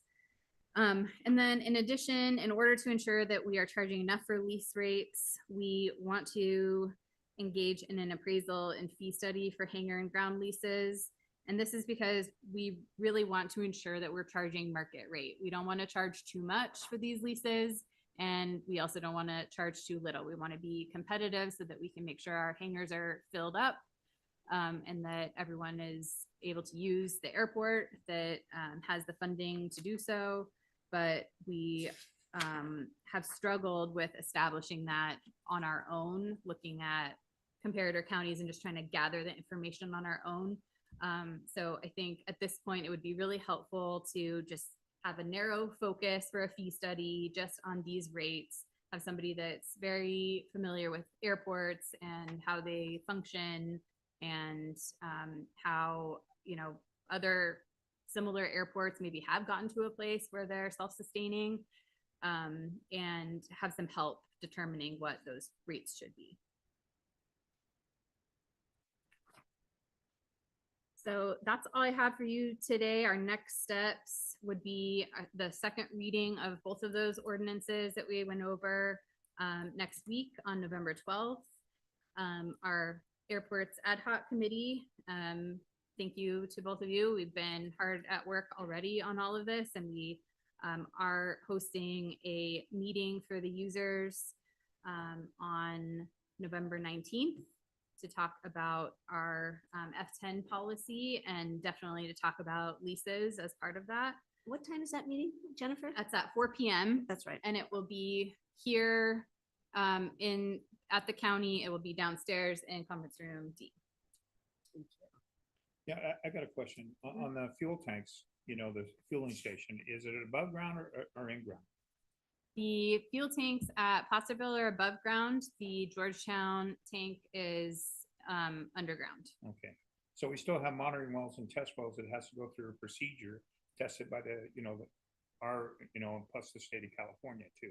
Right, and so that's part of the issue is we, it's we very have to test them once a month. Yeah. And it doesn't matter how much fuel we're Right, and selling. it's very, very expensive is what it is. So now how about the drain oil? Is it above ground or underground on that one? The recycle drain oil, do you know? For the used Yeah, because oil? usually, used oil, a lot of them, you know, the trucks and a lot of these service stations that have these tanks, it's ABE that comes in and pumps that stuff out, and there's a fee, so much per gallon. Yes. Is we doing the same?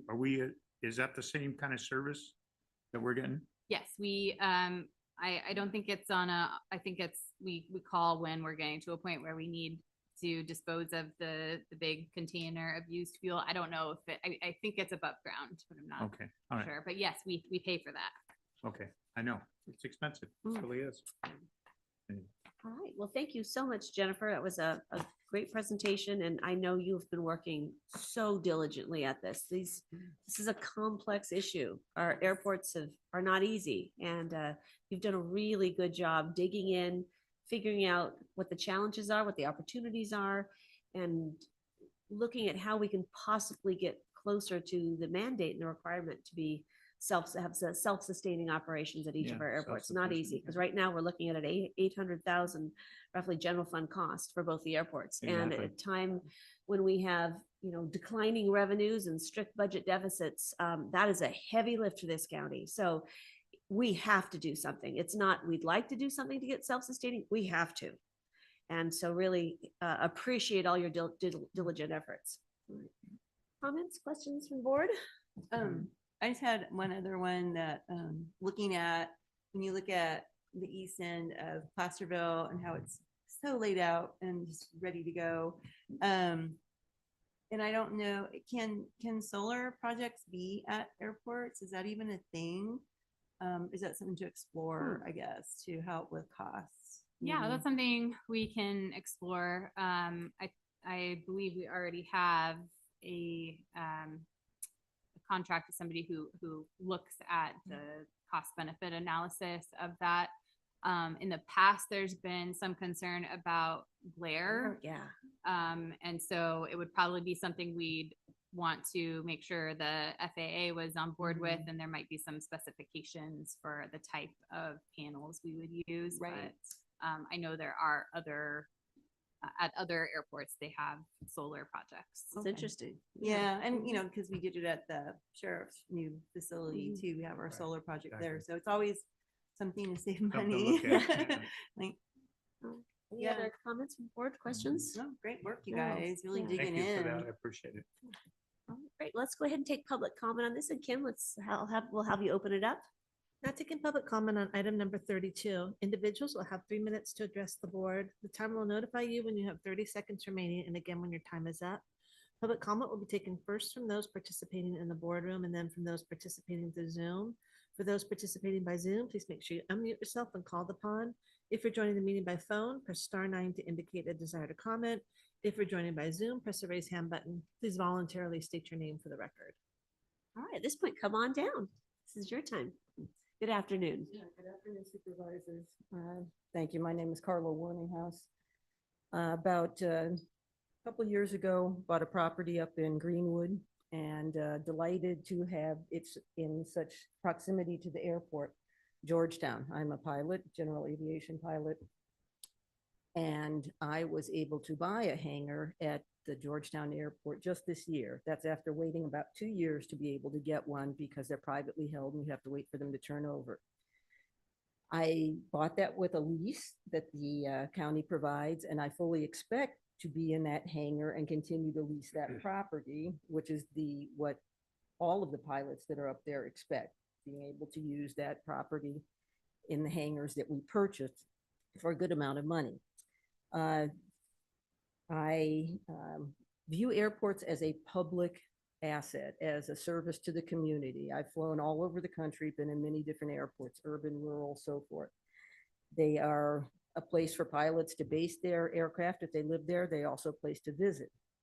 I agreed with most everything in what you presented, except for a couple of things. I think the application fee is a little too high. It's higher than Bay Area rates to apply for a hangar, but if they need the money, okay. Also the economic initiatives. A lot of those listed for Georgetown are simply unreasonable, but it's up on a hill, it's away from everything, it's not close to anything. Now it has a lovely campground and could be a destination for fly-ins, could be advertised more.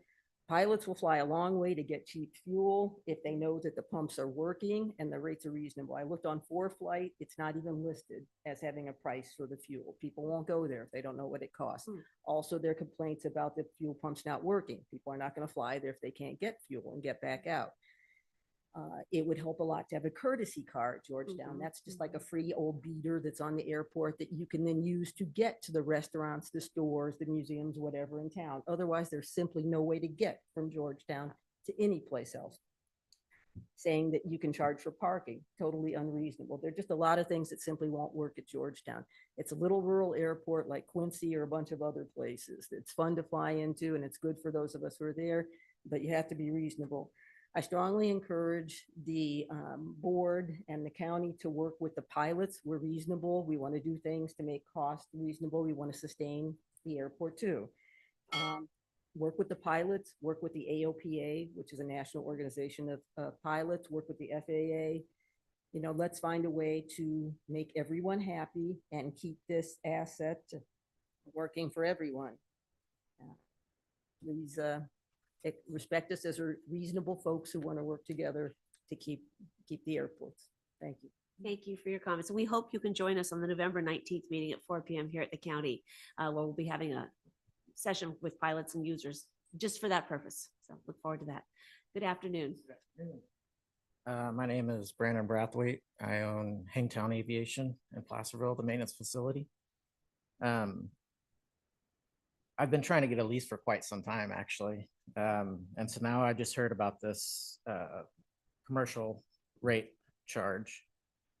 My understanding is that the commercial rate charge was for if someone purchased a hangar and then didn't use it to put an airplane in, and then they rented it out to someone else to store their aircraft in. That was historically, I think that's what the commercial rate was designed for. The other issue that I have is that if I had a lease created a while back, I would have been set into a certain price with the CPI index increase. But now we're talking about getting everyone on the same cost. I think that's great. I think that the 0.164 is way too high compared to other airports. And then we're talking about the application fees. So the application fee for me would be $9.48 plus double the rate of everyone else for a land lease. An offsite airport for $3.56. So, I mean, I really think that these rates should just be across the board at 0.082. So everyone's on a fair playing field instead of doubling it for someone trying to conduct business. One of the downsides of that is that you have an offsite airport application could pay $356 and then come in and work on airplanes and other people's hangars. Yet if I'm to have a hangar, I'm going to pay double the land lease and I'm going to pay $948 for an application fee. So it seems to be penalizing businesses at the airport. And economic development, I think that's great that we're starting to look at the airport. But one of the things that an airport needs is maintenance facilities. And so if we keep driving the cost up, I mean, we're not going to have an airport maintenance facility. And then people aren't going to want to build hangars or buy hangars because there's no facility to maintain those airplanes. So my concern is that we're doubling the rate for commercial leases, and it really should be an even cost for anyone that owns a hangar. So thank you. Thanks for being with us today and for your comments.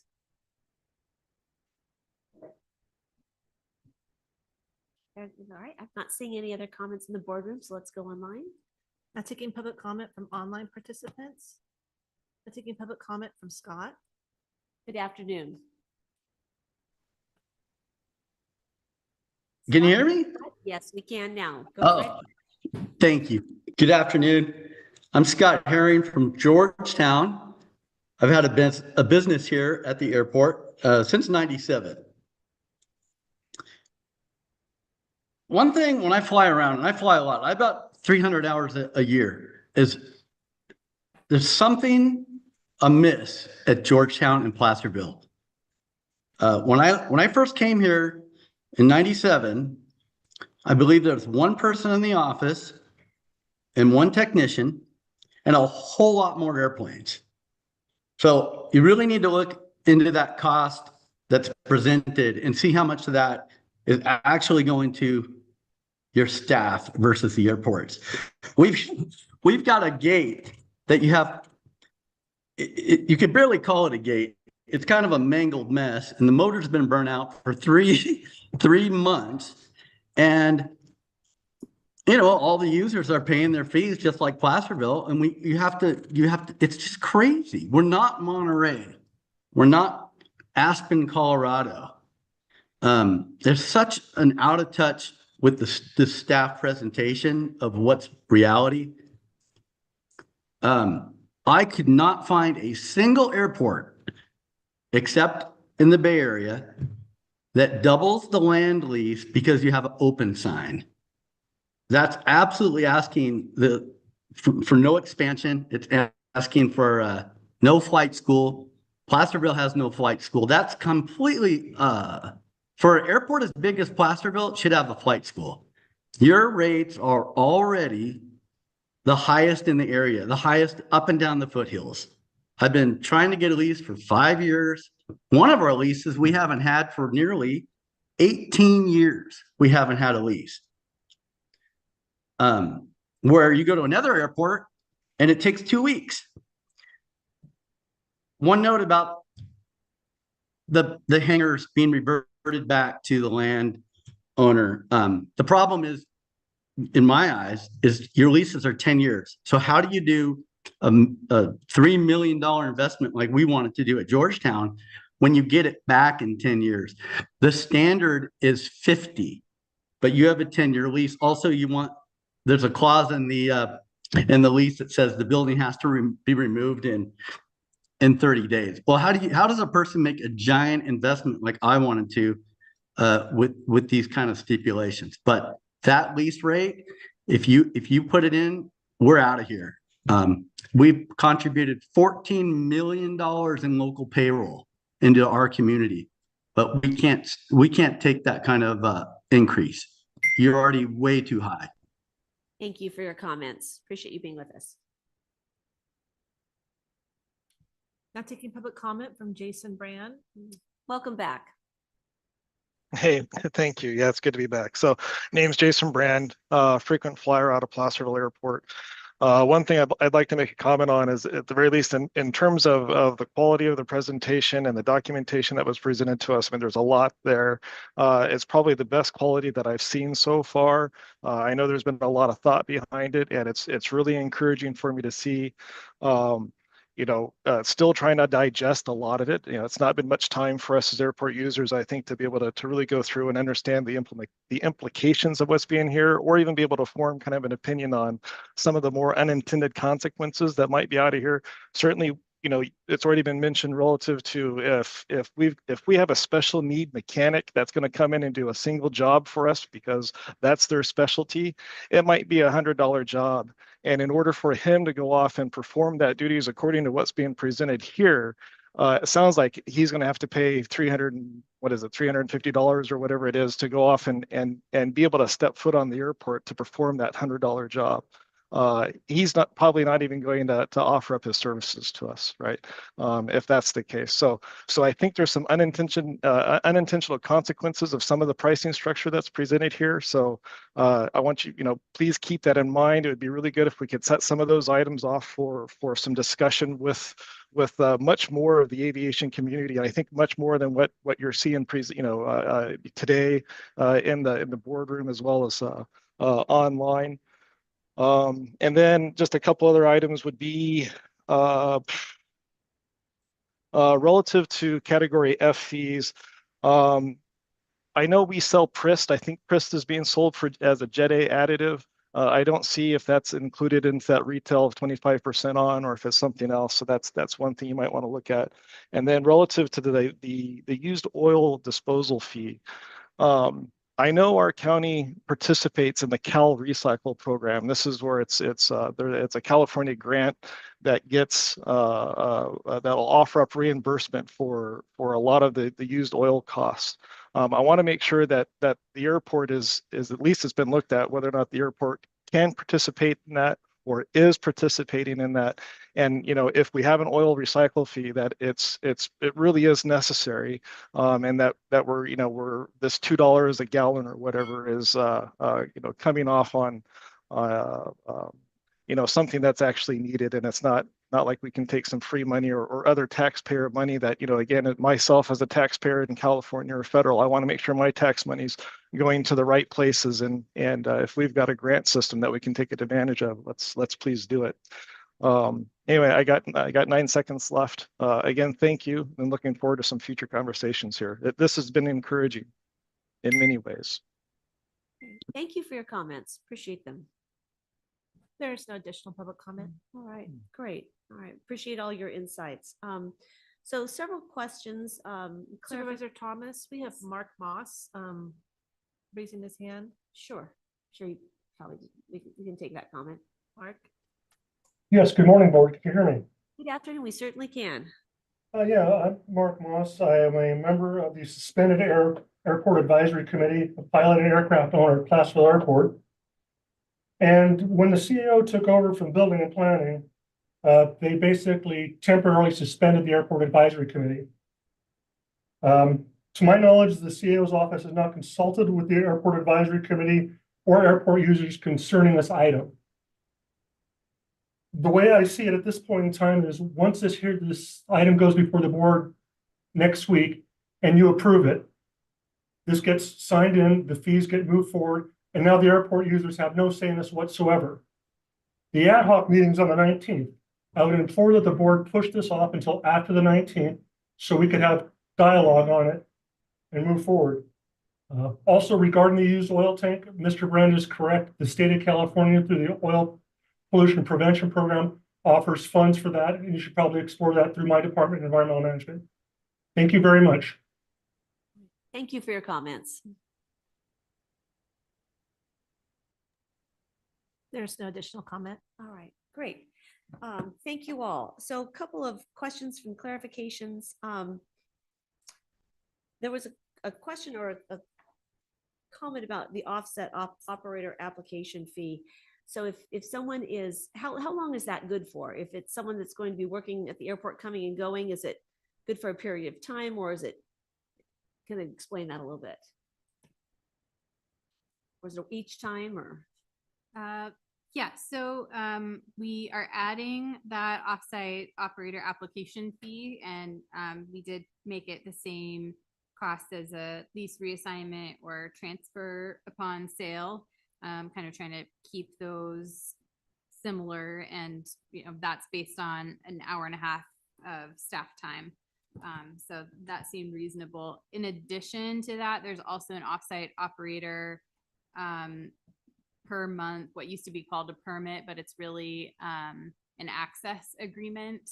So I don't know if that, I don't know what we currently do. If we currently have, an up to 10-year term on those, or if they get, if we kind of figure out the term based on what the operator thinks that they might be doing. But I know there is some, and we kind of heard two different comments on two different sides of it, but there is some concern about making sure that the on-airport commercial uses are not being unfairly discriminated against with these offsite operators that don't have as high of costs. So we are trying to account for that with both the application fee and the per month access agreement.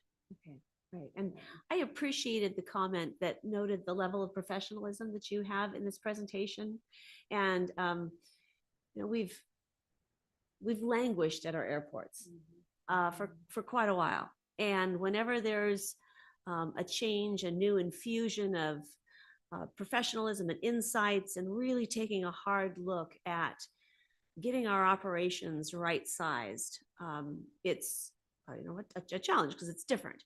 And yet, if we are to move into a more professional stance, then these are all very appropriate items to take a really hard look at. And once again, we are mandated to be as self-sustaining as possible. And even if all these new fees and items and ideas were to be implemented at the maximum level, we're not even close to the $800,000 gap that we have right now. And I think that's really important.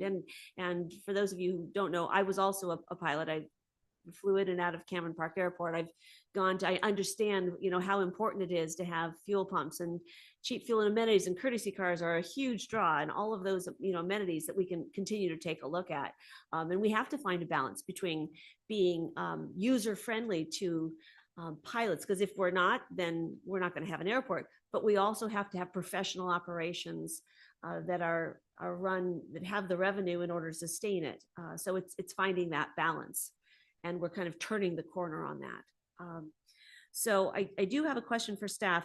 It was an idea that I had as well, but the public comment said, is it possible for us to bring this item back for the final reading after the meeting on the 19th? Now, I know that we only have 2 meetings in December.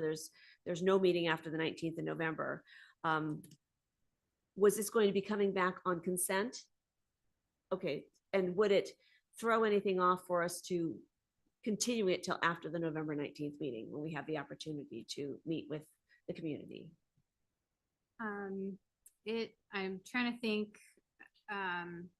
So there were kind of two pieces. Remember, one is amending the ordinance, and the other one is adopting the new fee resolution. So there's no requirement to wait any amount of time to implement fees after you adopt a fee resolution, but we do have to wait 30 days after an ordinance is approved to implement that. So the only risk would be if you approved the ordinance to take the fees out and then we didn't get a new fee schedule approved by resolution in time, then we wouldn't have any adopted fees. Wow. Okay. So there's a time factor that those have to go together. Right. And if you were to wait on the ordinance too, then that just pushes out our date for implementing those fees 30 days from whenever the ordinance. It's helpful to know what our options are. Okay, so what is the will of the board on this? As far as the date, you mean to bring it back, the continue? Yes, and date? how you'd like to proceed with this item. Well, I had a couple just quick thoughts. Sure. So I'm thinking, Jennifer, at the November 19th, are we calling that a workshop? Is that a workshop? Yeah. To be able to walk through some examples of, offsite operators and their fees. Because when I read this, I think I'm interpreting it differently than maybe, our commenter today. So if we could have some examples, if you're this, and walk through it for folks for clarity, and maybe we'll discover that we need to change up some language for clarity. That's one thing. And then the other one, I do want to make it really clear that it was the ad hoc committee's decision to suspend the user group. It was not the CAO staff. We wanted to give our staff the time to really focus in on this. And I think that, I think it was Jason Brand said it. I think that, giving you guys the space to do this heavy lift and really digging in, I think showed today. So I just want to make that clear. That was our recommendation to the full board to do that. And I think it paid off.